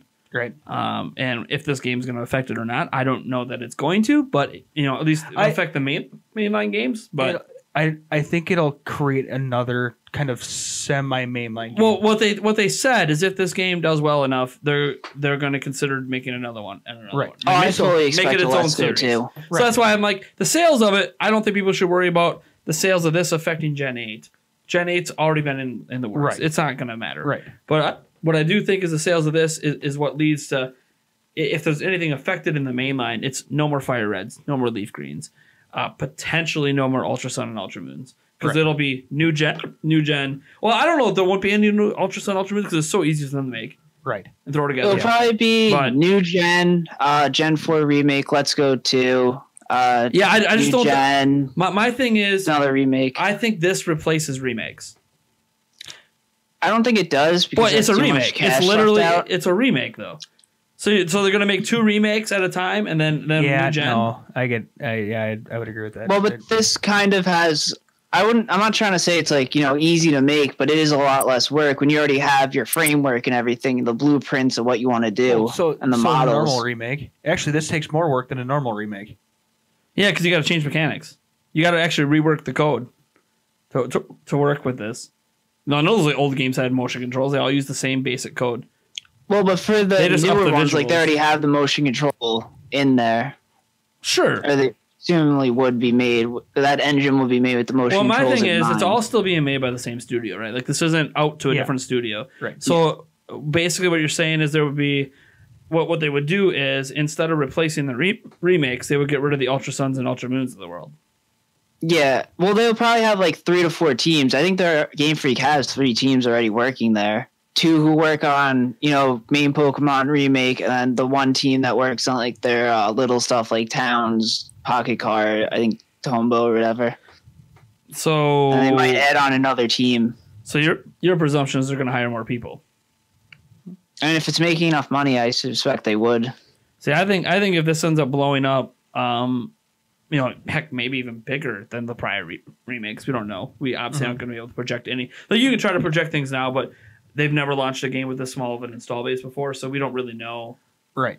No, that's the big thing working against it. Well, and it's $60 a pop, which is Pokemon's never been. So it's kind of a experimental in terms of does the $60 price point work for Gen 8? Can we launch a Pokemon game? That's why I can't wait to see the sales for this game. Say Switch 2 comes out in 3 years. Can we be a launch game and still be happy with our sales kind of thing? And that's something, things that they'll determine over time. I still like, they're so frugal. Game Freak has more money than, I would have said they have more money than Nintendo, for crying out loud. Wouldn't surprise me. They have so much stuff going on. That Pokemon Company and Game Freak. And so much money coming in on these games that look so easy and so iterative to make.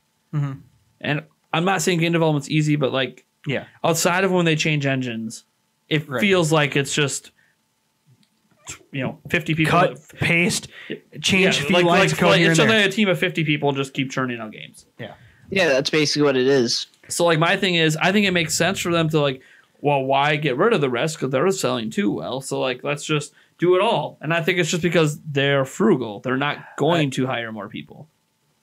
I have a feeling that this is going to go mainline. Let's go. So we're starting at Gen 1. We're going to get a Gen 2. Yeah. And then just keep going.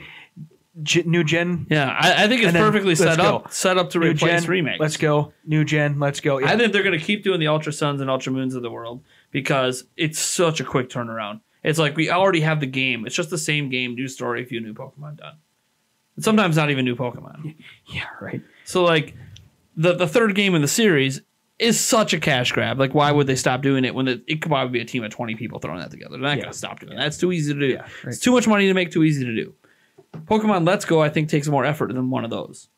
Maybe not as much as a Fire Green or, Fire Red, Leaf Green or Omega Ruby, Alpha Sapphire. Maybe not as much.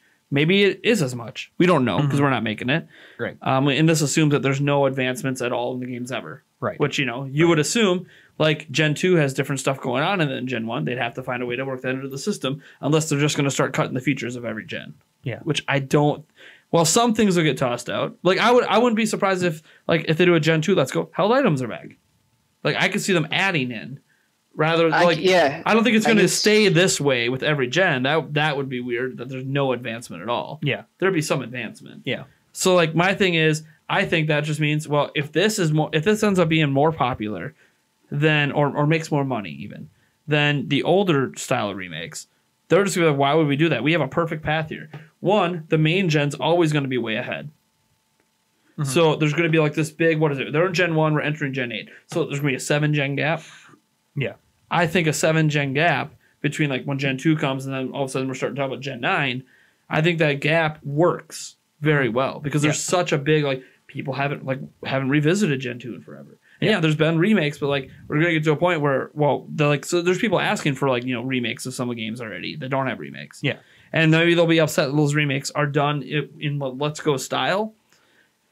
But, I mean, you could always still play the original. Yeah. It's kind of like so sad, so bad. Like business-wise, I think it's, if Let's Go blows up and makes more money than, say, Omega whatever, then they're going to just keep going with it. And I honestly think they're not going to add more teams. This is like me saying, well, Breath of the Wild was the best-selling Zelda game of all time. They're obviously going to have 2 or 3 Zelda teams right now. They still only have 1. In fact, they eliminated it. They had 2, and now it's just 1. And they're going to keep it at just 1. They're not hiring more people. Like, they're hiring more people, they're hiring individuals, but they're not, like, mass hiring 50 new people. Like, they're just like, no, we're going to hire a few more people for this project. Even then, they had Monolith South help finish off that project. And I get the Breath of the Wild was, special and big and blah, blah, blah, but it's like, but that's what they're doing from now on. They're not having 2 separate Zelda teams anymore. They're just doing 1 for 1 system. Okay, Pokemon, you got to remember, they still have the spin-offs too. Yeah. They still make those. Yeah. They still exist. Like, I think we're primed for another Pokemon Stadium. I think, like, they don't have a team working on that right now. It's a missed opportunity. Yeah. No, not after this. I think we'll see Stadium kind of get baked in. Like in Gen 8, when you do like online battles, it'll be like this cool Stadium feature. And maybe, but like, this big thing. You know how much content was in the OG Pokemon Stadium? Like, to have that baked in, that would be insane. That would be crazy. I'd love it. I would love it. I'm buying Gen 8 day 1 if they tell me that there's a whole Stadium mode. It has all the mini games. It has everything else. I don't think we'll see the mini games, but we'll see if they don't have the mini games, battles on your TV are like these big, grand, kind of epic battles. Yeah, they can do that. Flashy animations. Yuck. Yeah. I'm not saying yuck like I don't want that. I'm just saying like you don't need Stadium to do that. Right. What made Stadium special was story mode. That was amazing. Like almost better than is it better than the story in the OG game? And then the mini games. That's what made it stood out. It was like their Mario Party for Pokemon. Yeah. And it was awesome. If you get rid of the mini games, then it's not Pokemon Stadium. Yeah. Yeah. No, yeah. Like that's like saying like, well, you know what would make Mario Party better? If they just bake it into the next Mario game but get rid of all the mini games. But you can still move around this board in multiplayer.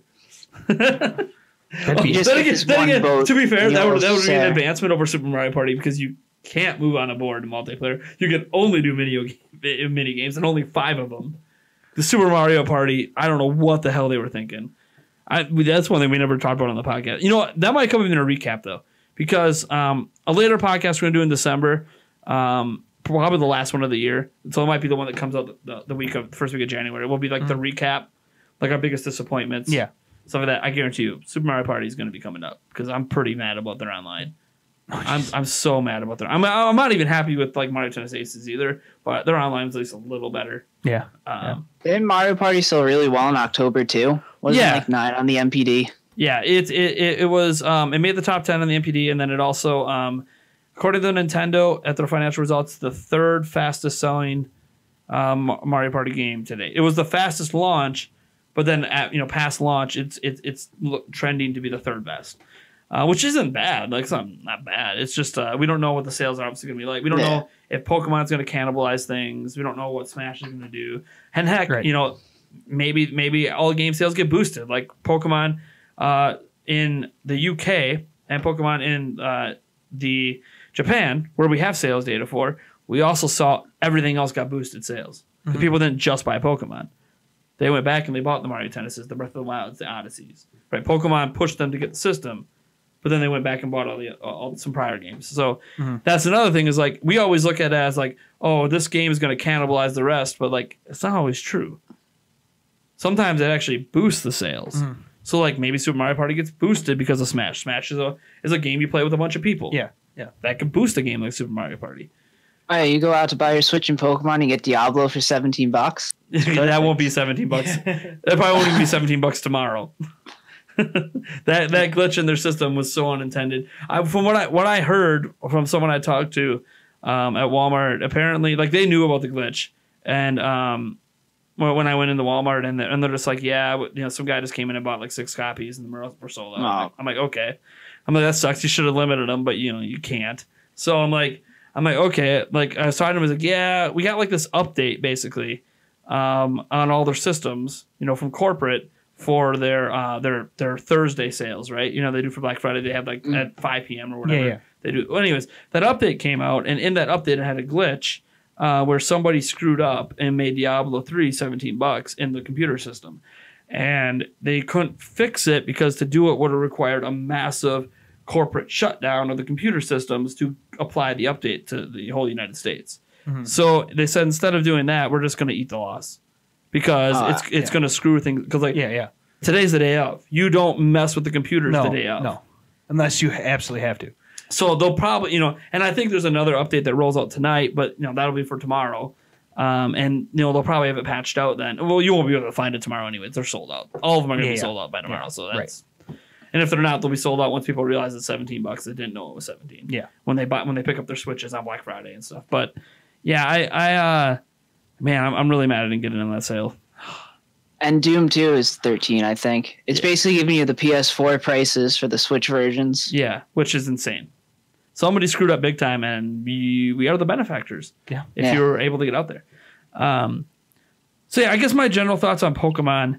Obviously, I feel like I'm a lot more positive than my cohorts here, but I think that's the nature of this game, though. I think this game is kind of one of those. It's not a love-hate because it's not like 243 said, "Oh, I hate the game." Yeah. He doesn't hate it. He would keep playing it if he hated it. Right. I just think it could be better in a lot of spots. Yeah, you have your ways it could get better. Some of them I actually agree with. Other ones I'm like, I don't know. That kind of takes away what I enjoy. Yeah. But like you wanting more gens of Pokemon or more Pokemon in the game.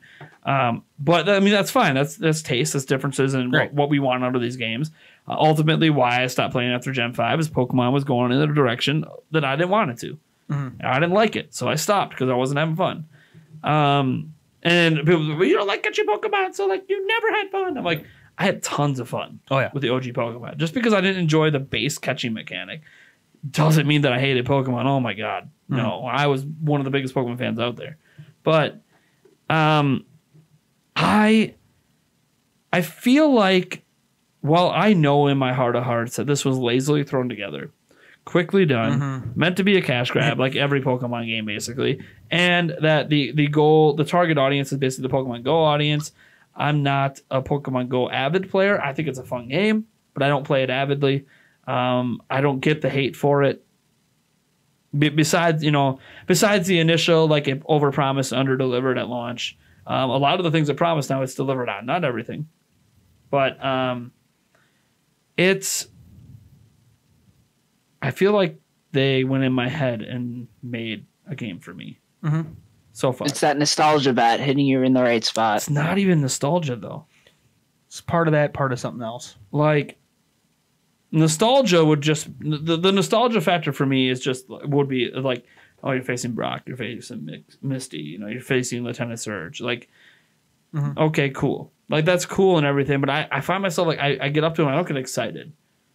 Because I already know everything that's going to happen. Like the fact I know everything that's going to happen to me is actually a negative. Yeah. Because it fixed it like I don't like tedium. This game got rid of everything I found to be tedious about Pokemon.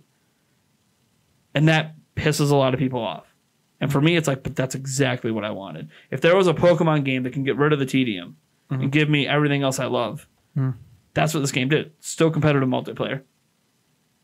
There's still the idea of catching them all. There's still the becoming the best Pokemon master in the game. Those are basically the 3 reasons I play competitive multiplayer. Becoming, trying to, become a Pokemon master in the game and catching them all. And they did it in ways that makes becoming the best of the best. It's easier to get shinies in this game than ever. Like that. I don't have to grind as much to be competitive. So I don't have to waste 500 hours of my life, which, as I said, I understand people that think they should and think you should have to do that. That to be the best of the best, it should be that hard. But as an adult who's 32 with 3 kids, God damn, I ain't got that time. Right. And I love competitive multiplayer. So like the idea to be competitive in multiplayer in the other games and the time it requires, it's like, I ain't got that time, but I still enjoy it. But I don't enjoy getting shreked every time I get on. And like, I know what I have to do. I know the eggs I have to hatch, how to get the shinies. Like, I know how to do it, but like, it's not fun and I don't have that time. Yeah, so like this game's like built for me, for someone who doesn't have the time, but can still put in enough to get good. Yeah. Gets rid of some of the extra things that, I wasn't always a fan of, the changes they made over time. Not like the held items necessarily, but just certain things they've added, certain mechanics, Z moves, like things that just added more complications. That I wouldn't say complications, but made it so you had to become skillful at just complexities. Another thing. Like added a complexity, right? Another layer. Not necessarily a necessary complexity. It is. You want to be the best, right? So like, they took a game, and it's the same feeling I had when I played it back at E3. Same feeling I've had this whole time when they unveiled it was, I know, like my heart of hearts knows I could feel. Like, when you guys see my review, you're actually going to be surprised with how positive I'm being now and how positive I've been for a while and how much I've defended the games. You're going to be surprised some of the criticisms I have come up in my review. But a lot of that's because I'm able to recognize the rush. I'm able to recognize the things existing just to get it out. I'm able to recognize that, should this game be $60? Right. Based on what I know. Right. Not based on my experience. Right. Based on what I know. But then there's the whole, in spite of all of that, I want Gen 8 to be this. But that's going to piss everyone off, and I know it. Yeah, for sure. So the thing is, I think that maybe that's my most frustrating thing with this is this is actually what I want Pokemon to be. For me. For my lifestyle. Well, but is the catching going to still be as good when they add in, 800 more Pokemon?Ure. Because what did you just say happens, right? Like, you get kind of bored because you're seeing the same Pokemon show up, right? Yeah. I'm not going to get bored with that now because only reason I'm not going to get bored with it now is because it's been so long since I played Gen 1. Yeah. And really focused on catching these Pokemon. And I didn't play Sun and Moon, right? Where, like, they had some of the Gen 1 Pokemon and other versions of it that had Gen 1 in it, right? Like, I was always transferring my Pokemon.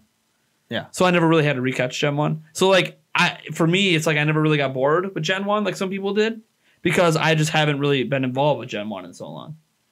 So for me, like, the Gen 1 thing doesn't bother me. But I do know over time, like, it might not get to me while I'm playing this game, but maybe while I'm shiny hunting. Maybe while I'm, it'll be one of those things like, it would be nice to have a bigger variety. And that's why I hope there's a Let's Go for Gen 2 and a Let's Go for Gen 3. Right. Because I feel like that's where you're going to get the variety. So my thing is like, yeah, the catching mechanic right now is like, I love it, but I think I wouldn't mind it if there's more Pokemon. I might mind it in the moment right now because of the things I didn't like about the prior games. But maybe if that wasn't so tedious, I wouldn't mind it. And that's the thing. This game eliminates so much of the tedium that maybe if there was 150 different new Pokemon to catch on top of the 60, that I wouldn't mind it. Because the tedium isn't that bad. Like, as long as it's streamlined and I don't want to feel like the game's wasting my time with stuff that I don't enjoy. Right. And I don't feel like this game does that. Like, the only thing you could argue, I guess, is that I guess what felt nice about battling Pokemon is more variety, I suppose. Like, if you're fighting, like, you had to think a little more. Like, if you're trying to capture a Ponyta, right? However you pronounce it. It's a fire. So it's weak to water. But you also don't want to kill it in one shot. Right. So you're like, do I use a lesser water attack? Do I use a normal? You have to think a little bit more about how you're going to whittle that Pokemon down. That is if you're not using the way to not even have to do that. Right. So that added a little layer of strategy, a little layer of complexity to it. Nothing that I really cared about because I always had a Pokemon on me that could get the job done, so it doesn't matter. Yeah. But it was still like an extra layer you had to think about. And I think in this game, it has the extra layers from like the Pokemon that don't move to the Pokemon that do move to the colors of the rings and having to use the berries. But for the next game, it's kind of got to add a layer on top of that. Like, not something that's so out there, Not like, oh, let's add wild battles now and then do this, because I think that just gets us back to square one's problem. Yeah. Keep it for legendaries. Absolutely. Have them be special. Have that be a more difficult thing. Have to earn the right to catch it. That's fine. That doesn't bother me. But something. And I don't know what that something is, because I'm not going to know till they try. But that's my thing. Like, I think my massive number one criticism of this, despite being a Gen 1 or whatever people want to call me, even though I've played through 5 gens. Yeah, Gen 1's my favorite, but that's I don't know if that makes me a Gen 1. Not like I sit here and I say Gen 1's better than everything. Like, that's kind of the stereotype of Gen 1ers is that, like, nothing compares to Gen 1. Sure, sales-wise, nothing compares to Gen 1, but I recognize Pokemon's gotten better. Just not always in the ways I want it to. So I guess my massive criticism is that I wish this was Gen 8. I wish it was this Gen 8 with better visuals. But it's not what it is. And for what it is, despite the cash grab, despite all the criticism and stuff, I really like it. I'm enjoying this game more than I've enjoyed a Pokemon game probably since maybe Gen 3. And by the end of it, it could even be up there with Gen 1. But yeah, I don't think it's a horrible game. Yeah, well, I just really wish it spent more time in the oven. I think everyone that's played it, problems. like everyone that's played it, even people who came in then thinking they would like it, can say, you know what, it's not as bad as we thought. Like the new mechanics of catching and not doing wild battle, not as bad as we feared.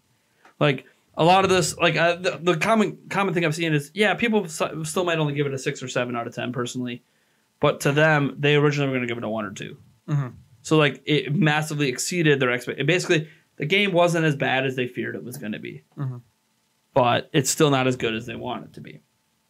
And I get that, and I think that's completely fair. Even if you end up playing the game and you still hate it, that's fine. It's fair as long as you played it and gave it a chance. I like when you go to like the Metacritic bombing, right? Like all those zeros in there where you can see they clearly didn't play the game.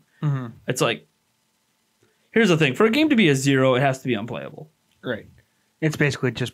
Whenever you see someone coming in with a 0 and they haven't played it, or they did play it and they give their reasons, but then they give it a 0 anyways, it's like, yeah, no, you're just hating. Yeah. You're not actually fairly judging it because the game's not broken. Right. It's not Superman 64. Right. It's not E.T. Yeah. Those are zeros. Yeah. Those are literally games that are broken you cannot beat. Or you boot up and the game just crashes. Technically, you can glitch in Superman 64 to beat it, but can't beat it the way you're supposed to because it's broken. Yeah. It's like, those are zeros. This isn't a 0. You might want to give it a 4, a 3. Fine. But it ain't a 0. Yeah. So, yeah, I think, I don't, like, that's the, I don't even know what I'm going to score, right? Like, all the positives I talk about makes it sound like I'm going to give this thing a 9. I don't know that I'm going to do that. I don't know what I'm going to give it. I don't even know if I'm going to give it a score. I might not do scores at all. Yeah. I've done scores in the past. I just don't know if I want to keep doing them. We'll see. I'll decide. Because I got to decide on something, because I do have reviews as like a goal on Patreon, and I got to figure out if I'm going to do score. I've been doing scores, and I think there's some value to scores, but I think the scores are basically a numerical summation of your words, but they don't replace your words. Right. Scored a Gen 1 out of Gen 1. Gen 1 out of Gen 1. But see, I don't want to just compare it to Gen 1, right? Yeah. Because a lot of the things it's doing I'm enjoying are issues I have with every gen. So I don't know. It's kind of it's a half step in a way for me because it didn't go all the way. But if it would have went all the way, I don't think any of the old Pokemon fans would still be here.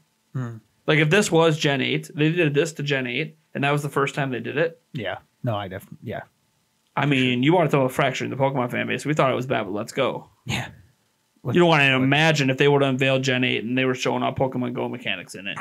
Yeah. Oh my. It doesn't matter how pretty it looks. People would be pissed. Now, if it happens, they might be upset. Yeah. But if there are people that played it and ended up thinking it was okay, they're like, well, if it's just in addition to battling Pokemon, then it's not a big deal. Yeah. So, again, by the way, I don't think Pokemon, I don't think the motion control stuff's coming to it. And I can tell you that because basically one thing that they said really tells you don't have to worry about the Let's Go mechanics coming in is they said they built Let's Go to be played on your TV. They're building Gen 8 to be played on the go. So that lets you know they're building it for traditional controls. That's basically what they're saying. It's built for traditional controls. And if I have one more criticism on the game, because I don't know where I'm going to, I have a lot of criticisms, but I'll get into it in the review. Pro controller support. Yeah. Pro controller Yeah. support. Well, that's Yeah, I have no idea where they left that out. It should have just been like it is in the handheld, except on the TV. Well, that's the thing. They already have the controls available. And there's a gyro in the Pro Controller. I can get not supporting USB controllers, but the Pro Controller, why not? this right here, the Pokeball Plus. What's your issue with it? Yeah, No. That's the reason why you're not getting Pro Controller support. They want you to buy this. But that's just replacing a Joy-Con. That's like saying, why have a Joy-Con? You can buy something else that does the same thing. Granted, to be fair, there actually is more the Pokeball Plus does. That's different than the Joy-Con, but I'll get into that in the review. I don't think we really need to go over the merits of Pokemon Plus here. Right. Who knows? Maybe in that maybe we'll end up having a discussion on. I kind of want to do a discussion on official accessories for Switch at one point, and just gather the ones I have, including Pokemon Plus. It's an official accessory. Yeah. And then just having a general conversation about it with you, Eric, or some other people. Yeah. But I really think the reason why they didn't go with the Pro Controller support is because of this. But how does that make any sense when literally everything you need to do the Pro Controller is already in the game because you can do it in handheld? I think it's not because of even that. I think it's because they want you to use motion controls. That too. Period. But they think the motion controls are so appealing to that Pokemon Go crowd that they don't even want to give you the option when you play it on a TV to use standard controls. Yeah. They don't. I mean, and here's the thing. When I'm playing with the single Joy-Con, it doesn't bother me. Yeah. It's fine. Yeah.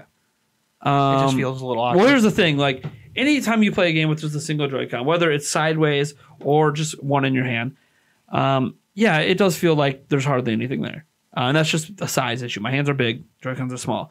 But for some reason, when I have one in each hand, I don't really feel that bad about it. Right.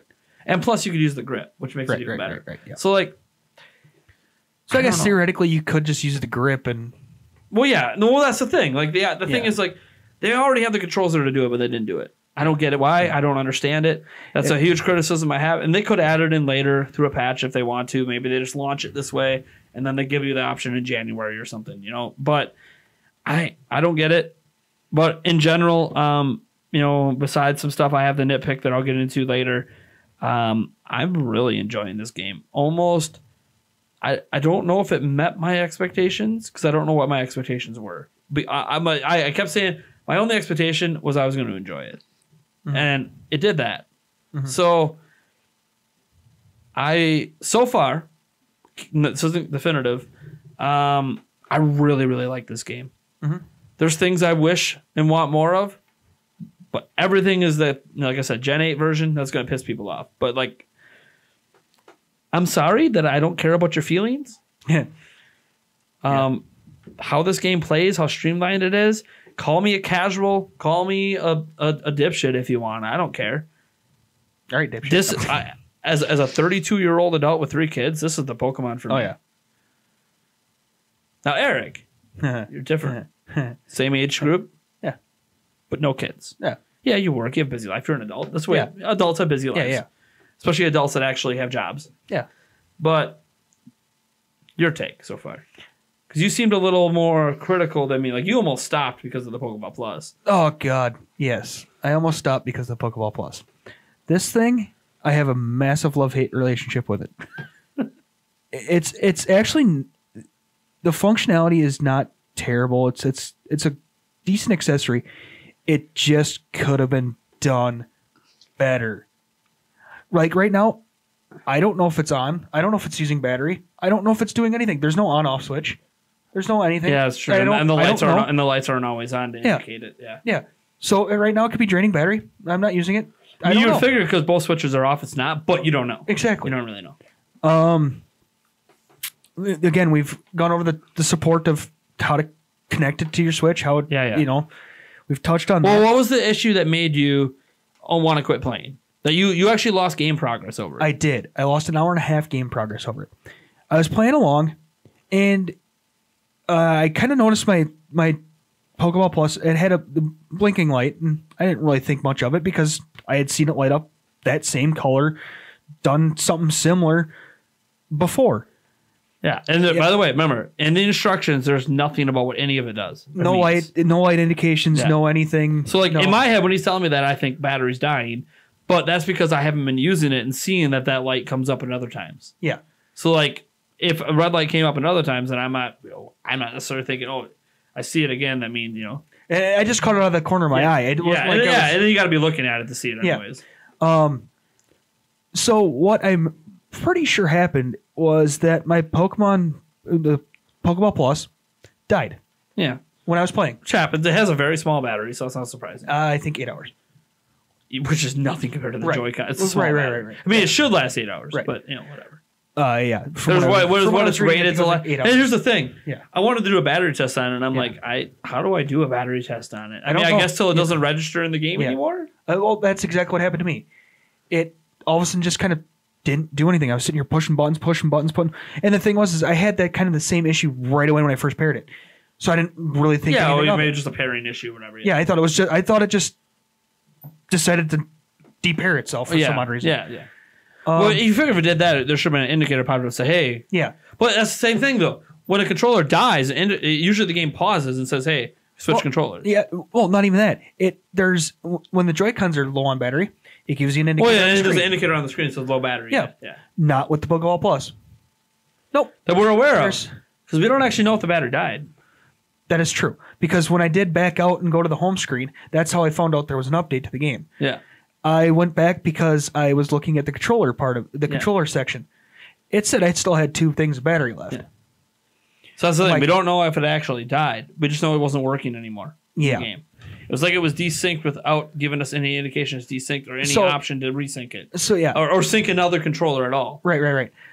This all happened while I was in the battle. Worst time for it to happen. Right. Yeah. I plugged it back in.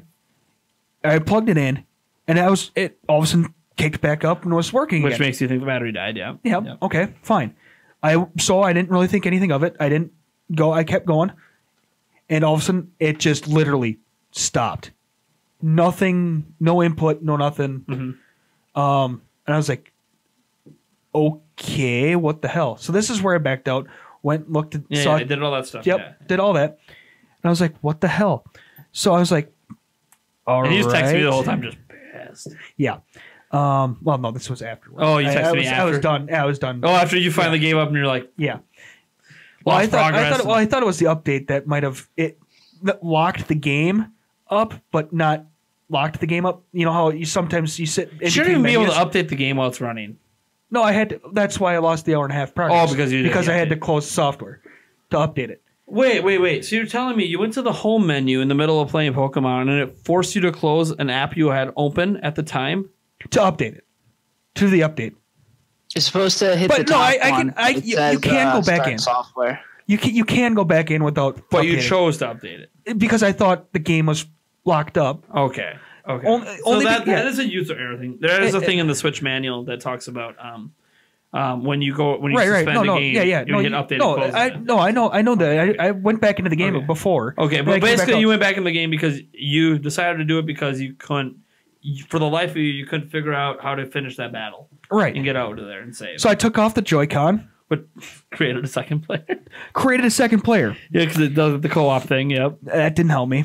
Yeah, because he's like, I'll finish it with the second player. But you can't because you still got to attack with the first player. Yep. And the Pokeball Plus wasn't registering. Right. And as far as you're aware, and I haven't tested this yet, there was no way to change control options in the middle of a battle. No. And I've tested we did discover since then. Yeah, we did discover you can do it during the middle of gameplay. In the middle of gameplay, like if it's not working or whatever, even if you connect the second control, you can just get to the menu and change things up. It's fine. Yes. But you can't in the middle of a battle. No. It's a problem. The thing... It might not be a problem if it dies, though, because if it actually dies, like a normal controller... Right. It usually makes you change controllers in every other game. That's the thing. We don't know if it died. We don't know. It could be defective, by the way. That's the other thing. We don't know. I've only used it for a very little bit, so I haven't experienced it yet. My week is up tomorrow. So... I keep telling you, you should just exchange it anyway so I get a free Mew. Yeah, right. Yeah, I really should. At least see if you can exchange it. And be like, I'm having some connectivity issues with this. Like, I don't know if it's broken or whatever. I would really like to exchange it. Yeah. While you still can. Yeah, right. Which maybe I'll do that at lunch tomorrow or something. Well, you might have to go sooner than that. It's Black Friday. Oh. You might not have any left. Yeah, it's true. So it sucks about it. Yeah. But But you'll no, have to go at some point and hopefully Yeah. have one. Yeah. Or So- order one for you. Yeah. Or at least allow me to extend my. Yeah, Return. extend until they get restocked. And if Derek's there, he'll probably. No, I know. Yeah. He's pretty cool about Yeah. that stuff. But no, so yeah, I lost an hour and a half worth of gameplay, and yeah, so the thing is if this thing actually truly died, and it didn't suspend the software and ask me to change controllers, that is complete BS. Or the other option I'm going to talk about, interference. Maybe the signal's broken up. Maybe. Because I do know, because I've seen this thing taken apart, that red button on the front, right behind that's the Bluetooth, right?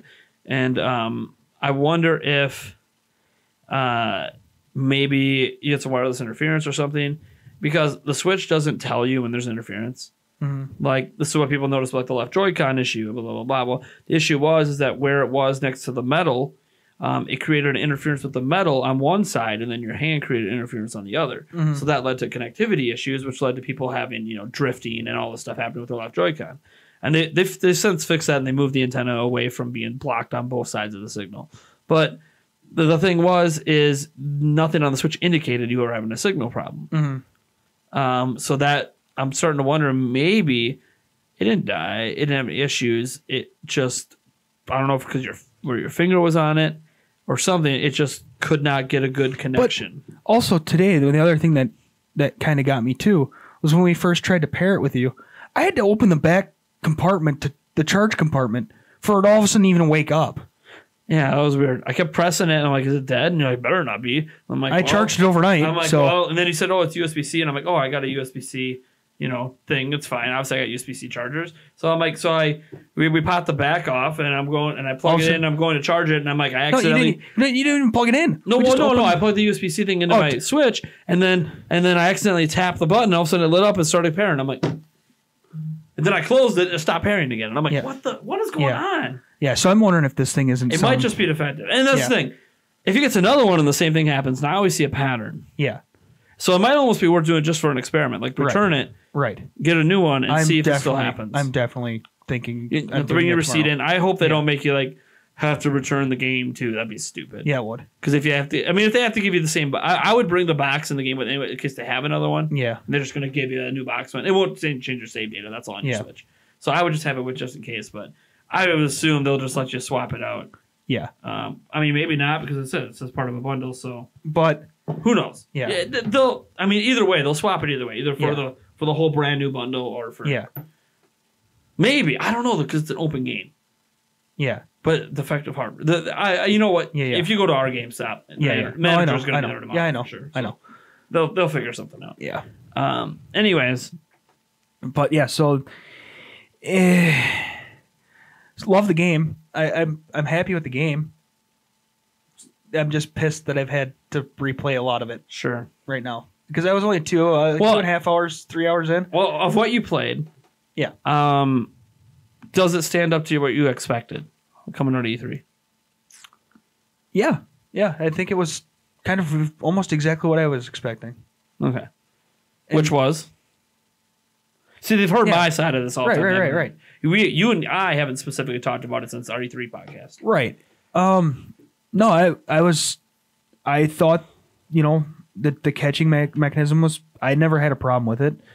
I thought it was good. I like the streamlining, like you said. It's, you can definitely plow through areas faster if you need to, which it's an easier Pokemon game. Yeah.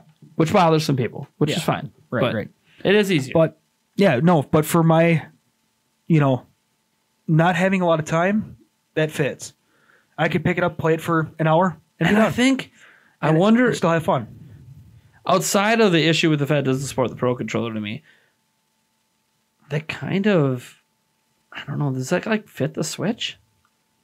Because the Switch, I know, family system, this and that, blah, blah, blah, but like it has a huge audience over the age of 18. Of according to the Nintendo's own metrics, a massive audience over the age. Like a majority of the audience is over 18. They just have that appeal from the Marios and the Zeldas. And I think largely from the fact that adults really like the idea of a home console they could take with them. Because we're busy. We have a hectic life. This fits perfectly. We can get home, plop it on the TV, and keep playing, take it with us, play it on our lunch breaks, suspend, keep playing the same things. It's like a 3DS, but we don't feel like idiots for having it with us.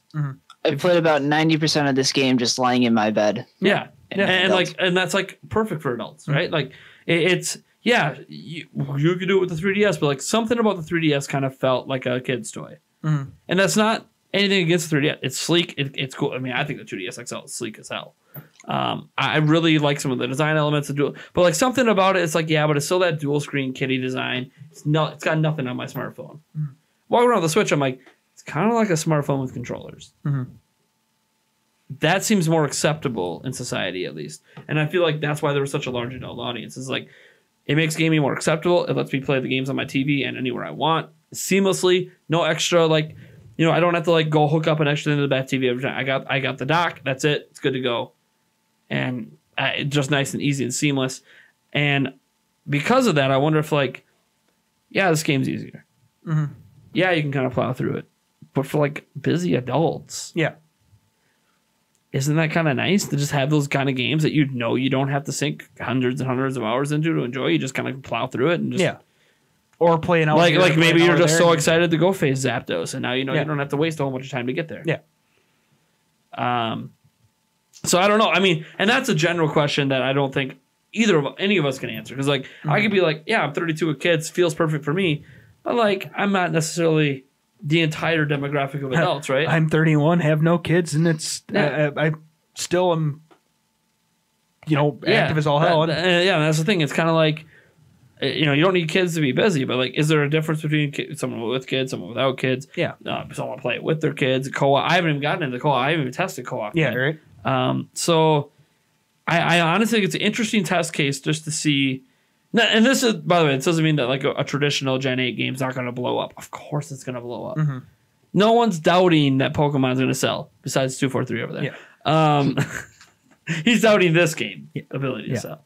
For 5 to 7 million is not a bad game. You've said all along that it's not a bad game. It's not as good as it could be. It's not, you know, it's one of the weakest, if not the weakest. But it is, you know, is it better than you thought it was going to be? Well, I thought this game was going to be hot trash on release, so of course it's better. So you're an example of one of those people that said like, hey, you thought it was going to be garbage. It's not as bad as you thought. So it's, you know, it's kind of like in that 5, 6, 7 range where it's like, yeah, it's all right. Yeah, it'd probably. But you can be like, 6, I see the appeal. I see why it exists.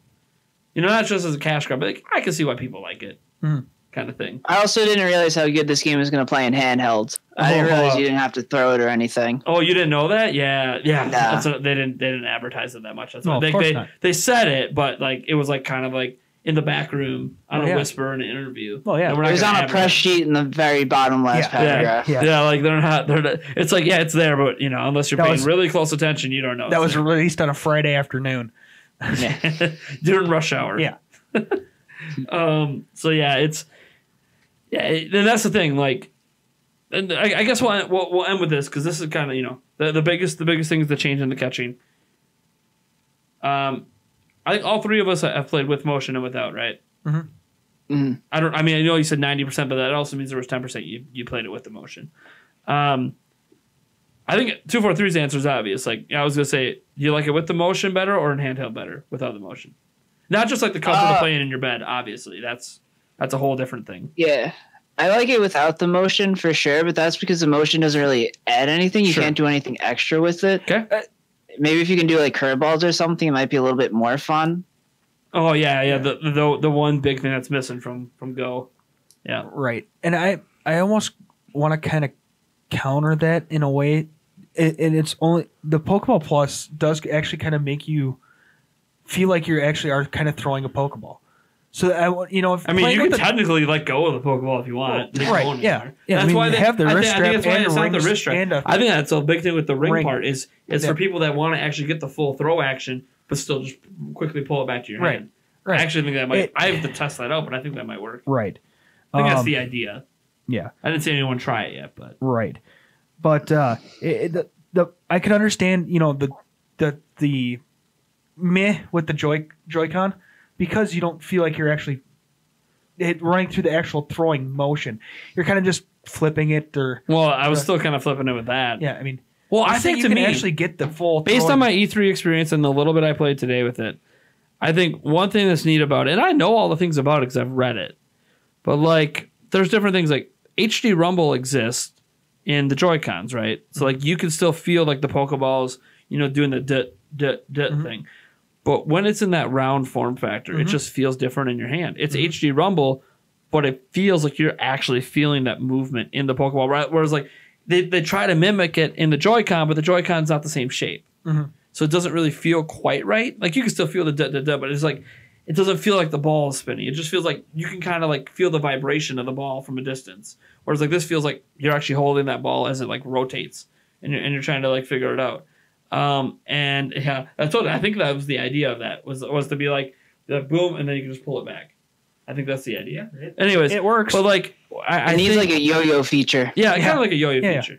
But like, I think the Pokeball Plus, I think, does one thing that I'll give it, makes it more immersive a little bit. I think that's the Pokeball Plus's appeal. Yeah, is you can get the actual act of throwing a Pokeball, literally let go of it if you want. You get the feel of the Pokeball as the Pokemon's in it. You literally can hear the Pokemon. Yep. You could take a single Pokemon with you if you want. And all of that is like gimmicky stuff, right? Like, who cares? But like, as I was using it today, I'm like, this feels way different than when I was using the Joy-Con. It just is different. The one thing I do with the joystick and stuff, it is kind of easy enough to kind of cock your wrist a little bit. Well, there's some design flaws that I think would be easily remedied. One of them, the issue the travel on the stick is what it is. I think they wanted to try to make it as flush as they could. No, just the fact that you can cock your wrist a little bit, and if you don't have it straight up and down, if you go up, you're not going up. Well, that's the thing. I thought it was originally broken because I originally wasn't paying attention to where it was in my hand. But I was hitting up, and all of a sudden I was running kind of a diagonal. I'm like, and this is the thing that they could have fixed this. They fixed this on keyboards, right? Like sometimes you know how to type on a keyboard. You're typing, but like sometimes your hand shifts a little bit, and you're a little bit off, and you're hitting the wrong keys, right? Like when you're not looking. Yep. And you can look down and replace your hand like you can with this. The ball shifted a little bit, so you can look down and see, it's off a little bit. Let me put it back. I think that could be easily remedied like they did with keyboards. How do they fix it with keyboards so you don't have to look down to fix it? There's a bump on the J and the K or whatever. Yep. Those bumps let you know where your hand should be. All there would have to be is just a little something you could feel, either with the bottom of your one finger, or maybe it's even on the button in the front, or even on the back, or even the palm of your hand, or like this, like there is a little feel here, right? On the actual connection point between the ball, but the way you hold it, you end up not really feeling it. Right. So I don't think that if that's what they meant by having that little feel instead of being smooth, I could see that maybe they tried to do it. But it just is in a bad location. You can't feel it. Right. If it was on like something where the tip of your finger is always touching it, and it's a more obvious all they would bump. have to do is put like a bump at the back end, right at the top of the back end of the button here. Because your finger is almost always at the button. They could have also made the button. Oh no, I don't know if I'd like the button sticking out more. I think I'd accidentally press it. Yeah. But like just something to give a more obvious feel in your hand that the ball shifted. Like, I don't feel the bump anymore. That's not right. Yeah. Just like on the keyboard. Also, you're typing and like you might not feel the bump as you're typing, but then when you get back to your default position, you know. Yeah. If you don't feel it on your pointer fingers, you're not in the right position. Yeah. Or you see it on the screen, you're like, I'm running diagonally.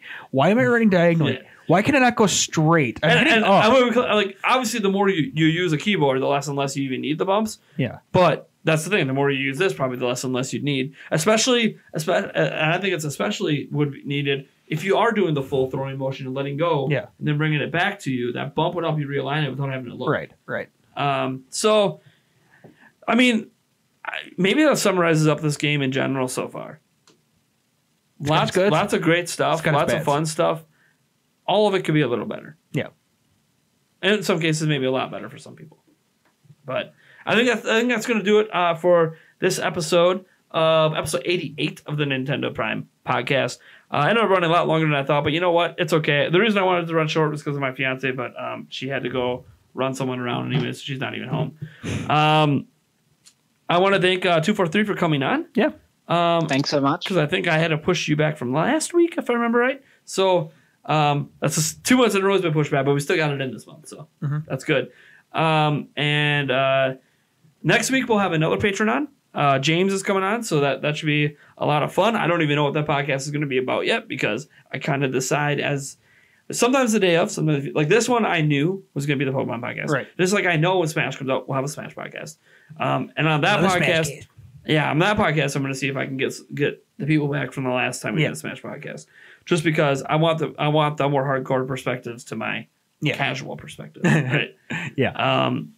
And just see how fun that is. Yeah. Because I'm sure it's just gonna be more crapping on me and me hating on the GameCube controller and for sure. For my entire audience finding out how much I suck at Smash, and then we're like, let's settle it in Smash, and then like we'll end up playing a Smash game in the middle of the podcast, and then I'll just get wrecked, and I'll be like, ha ha ha ha. I'll be like, yeah, all right, yeah, all right. You want to go?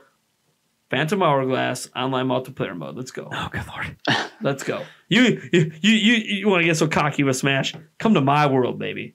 Come to my game. You don't have Metroid Prime Hunters ready on your DS? No, not anymore. I don't even think I have Phantom Hourglass anymore. I didn't like Phantom Hourglass, but I was really good at the online multiplayer. I got my Spear Tracks lying around. Oh, I don't have Hourglass. Obscure. I mean, I could say come play me in Madden, but I don't know if any of them have Madden. Yeah. I'm trying to think like if they're Nintendo people, they might actually have these games. Yeah. Oh man, Pikmin 3. Pikmin 3's multiplayer. Oh, you know what I could just say? Super Mario Party. Oh, yeah, right. Yeah. Best of 5 because there's only 5 mini games. Let's go. You gotta do Diddy Kong Racing. Diddy Kong Racing. Yeah. I mean, I'd love to do GoldenEye. Yeah. But can't do it online. So come to my house in person. We live too far away. Yeah, right. I mean, I can do it with you. I can settle it with you. Oh, yeah, that doesn't help. Let's go. GoldenEye. That doesn't help. Facilities. Golden Gun. Let's go. Yeah, right. I call odd job. Oh, damn it. Especially if Golden Gun doesn't matter because it's one shot kill no matter what. Right? So it's like, you just have a smaller target, you bastard. See, in other modes it might matter because easier to get a headshot. Yeah. Because it's more even with the gun. Golden Gun, massive advantage, you bastard. You bastard. Fine, I'm Natalia, just because. I just remember I just rewatched Austin Powers, the original one, right, like 2 nights ago, and I had completely forgotten or didn't really realize that they had like the odd job reference. Yeah. Random tasks. Yep. My god. Yep. Thank you. My god, I forgot about that. That recent episode of I think Family Guy? Spoofed GoldenEye. Oh jeez, no, I don't think I saw that one. It was pretty funny.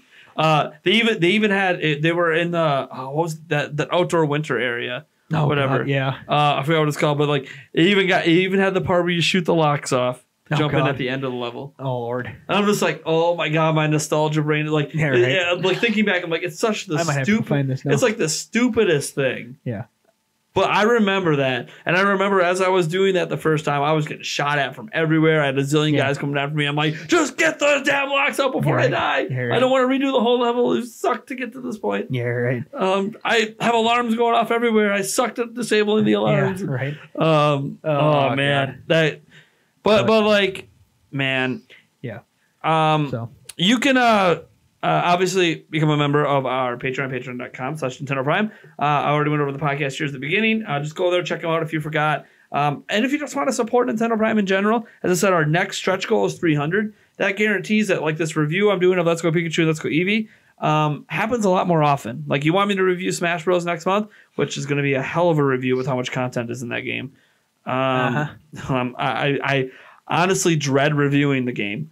But if we hit $300 this month and it clears in December, then I guarantee you that everyone from our patrons is going to say review Smash Bros. So I have to review Smash Bros. Yeah. Every Smash Brothers review has to be at least every fighter with one of every item. Yeah, you must master every fighter so you can get a full. Like you can't truly review Smash Bros. Without mastering everything in there. All right. Every fighter, every moveset, every mode. And you have to try, and you have to master the use of every item with them to know if there's item advantages. Here's the thing: if I reviewed Smash Bros, it would not be from that perspective. Let me tell you. It would not be from that perspective. You're not allowed to submit your Smash Brothers review unless you place top 3. Oh, there it is. I'd have to be with the top 3 rated in the whole world. Yeah, right. To even qualify. You might stand a chance if you did it right away. No. Get the Australian copy and hit those servers. Yeah, get the Australian copy and just get lucky and face a bunch of little kids that don't know what they're doing. Right. Get like a quick 20 wins. Be number 1 rated before you play anyone that's good and then just get wrecked. Right. Exactly. So you're saying there's a chance. Yeah, right. Give me a press copy. That gives me even better chance. So you're saying there's a chance to end this podcast? Yes. You can also check us out on iTunes, on Google Play, on Podbean. By the way, I know I'm hoping it's fixed by the time this podcast comes out. I realize that the audio version didn't go out publicly beyond Patreon on our last one, and maybe not this one right away. I'm just waiting on some moolah to clear so I can pay my Podbean bill, which controls everything. So when the moolah clears, pay the Podbean bill, everything will be back to normal. So don't be surprised if like you follow us on iTunes and Google Play and you get hit with like 2 episodes in one day because I just got to catch up.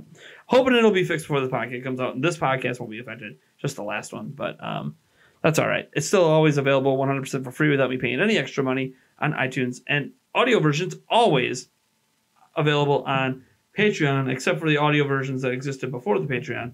For that, you gotta go to NintendoPrime.net. NintendoPrime.net. As NintendoPrime.net is the only place that has everything except for the audio version of the last podcast because it's not available. Last two podcasts? Yeah. What do you mean? The audio version's up for the podcast before. I didn't get to Podbean in time. Oh, just go to the episode on YouTube and go down the description. The link still works. Oh, it does? Yeah. Oh, sure. I mean, the link works. Whether or not you can listen to it once you get to the link, I don't know. Gotcha. But the link will load. Gotcha. So you can add it in. It just might not play. Okay. Anyways, and again, that's my bad. I think it's because Podbean's the only bill that I always forget when it comes because I don't have it written down. Yeah. Because it's only like $14 and I just don't think about it. It's like Netflix. Like I don't worry when my Netflix bill comes. Yeah. If I don't have the money to pay it at the time, who cares? I'll pay it when I can. Yeah. Oh, well, except this bill when I need to pay it. Yeah. Yeah. Oh, sorry, guys. It's okay. It'll be back. Thank you, everyone, for tuning in. Thank you again to 243 for stepping in and for your continued support as well. Obviously, thank you so much. Mm-hmm. This is what, 3 months now? The 4? Yeah. 3? I think it's 3. Yeah. Yeah. Because I think this is your 3rd time on. Yeah, I think so. Because you technically run twice this month because we didn't make it work in October. And then I want to thank all of our patrons and all of our viewers. You can follow me on Twitter at NintyPrime. You can follow Eric on Twitter at Emos8790. Oh, you even hooked up for a moment. Yeah. And you just tweeted today or yesterday. Yesterday. I think it was yesterday. You want to know how I tweeted? To the podcast. I went to NintendoPrime.net, went to the podcast, and I hit the tweet button. And it worked. It did. It used to not work. No, I know because I used it today too. I'm like, oh my God. So one of these layout updates fixed the auto. That thing's been working for a while. But it wasn't working when I wanted to use it 6 months ago. It's been working for a long time. All my tweets have come from that tweet button. Yeah. Well, okay. Twitter button, so the thing that was broken somehow got fixed. Probably one of the zillion updates that breaks the layout. Yeah. Fixed it at one point. Yeah. By the way, that's another thing I do want to mention. 2 things. One, we talk about going to NintendoPrime.net for the podcast. You should just go to NintendoPrime.net, period. As of actually the day we're recording this, I have now started to regularly put out news posts there. Yes, a lot of the news will still be covered in our Prime News, but a lot of the news will also be at the website before Prime News happens. And there'll sometimes be stories there that weren't covered at all on our YouTube channel. And that's not because I'm trying to create exclusive content there. It's because I don't cover everything on our YouTube channel. Mm-hmm. I never have. Mm-hmm. To literally cover every piece of Nintendo news there is on my channel by myself would be a near impossibility. 24/7. I couldn't have kids. I couldn't have a life. Yeah. And I do have kids, and I do have a life. I try to cover as much as I can. That's the purpose of Prime News, is to try to summarize all the big stories. But that also means a lot of little stories I'm not covering. Right. Announcements of certain indie games and stuff. That kind of stuff might might be there. I don't know if I'm going to dive too deep down the indie hole right now, but as I get back in the flow of it, it's possible that happens. So reality is there's going to be more news there than I covered. Also, we have a community forum as well.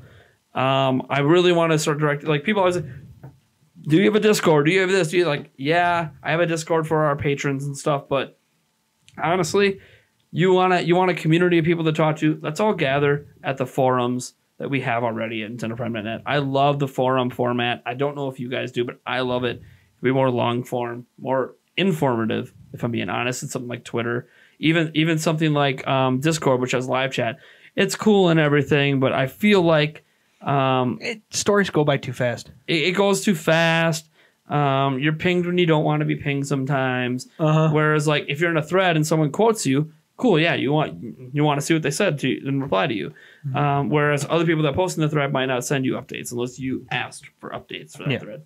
So I just like the forum format, and I really want to get it going more, and I need to push it more. So I guess starting today, I'm going to be pushing that more as well. There you go. Probably should mention it in my other videos that people actually watch. You can put a link down in the description. Oh, we're also giving away a Nintendo Switch. Link down in the description for that too. Good Lord. Is there anything else to mention? There's so many things in there. Yeah. You guys should just check the description of every video. There's so many things. So many things. All of the things. Yeah. All of the things. Yeah. Yeah. And happy holidays to everyone. Yeah. Thanksgiving, already paying by. I hope you guys survived the shopping over the weekend. Cyber Monday as well when this comes out publicly. Good luck. Spend lots of money. Spend responsibly. I don't have money this year to spend, so spend for me. Don't buy me things. Yeah. But spend in my name. Be like, oh, I got that Diablo 3 for $17 because Nintendo Prime couldn't. Yeah. All right, folks. We will catch you next week. Oh my God. Every time I keep thinking like next week, I'm like, it's 89. Yes. We're creeping into that 100. We are.